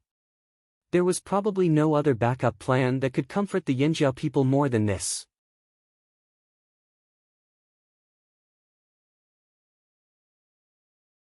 Chapter 579. When the tribe crossed the river, many of the children were still young. 4 years later, some of them had already become totemic warriors. Now that they knew what was on the other side of the river, and that was the destination of the tribe, the Yanjiao people who lived on the other side of the river were no longer depressed. Their moods had been fluctuating all this time. Even though the crisis was over, they had no place to stay. They were like rootless duckweeds, unable to settle down. But now, they could finally let go. They couldn't go back to the old place, but it was fine, they had another old place. Yes, for the entire Yanjiao tribe, the fearsome beast forest was the Yanjiao's old place. But for these people, the other side of the river was another old place in their hearts. Even though there were some changes in the earthquake, even though they couldn't see the whole thing from here, they could still recognize many familiar places. That's right, that was the other homeland in their hearts. Ao, Ta, Guehi, Mai, and the rest of the team leaders were all very excited about the turn of events. Chief! Are we going back? Someone asked, choking.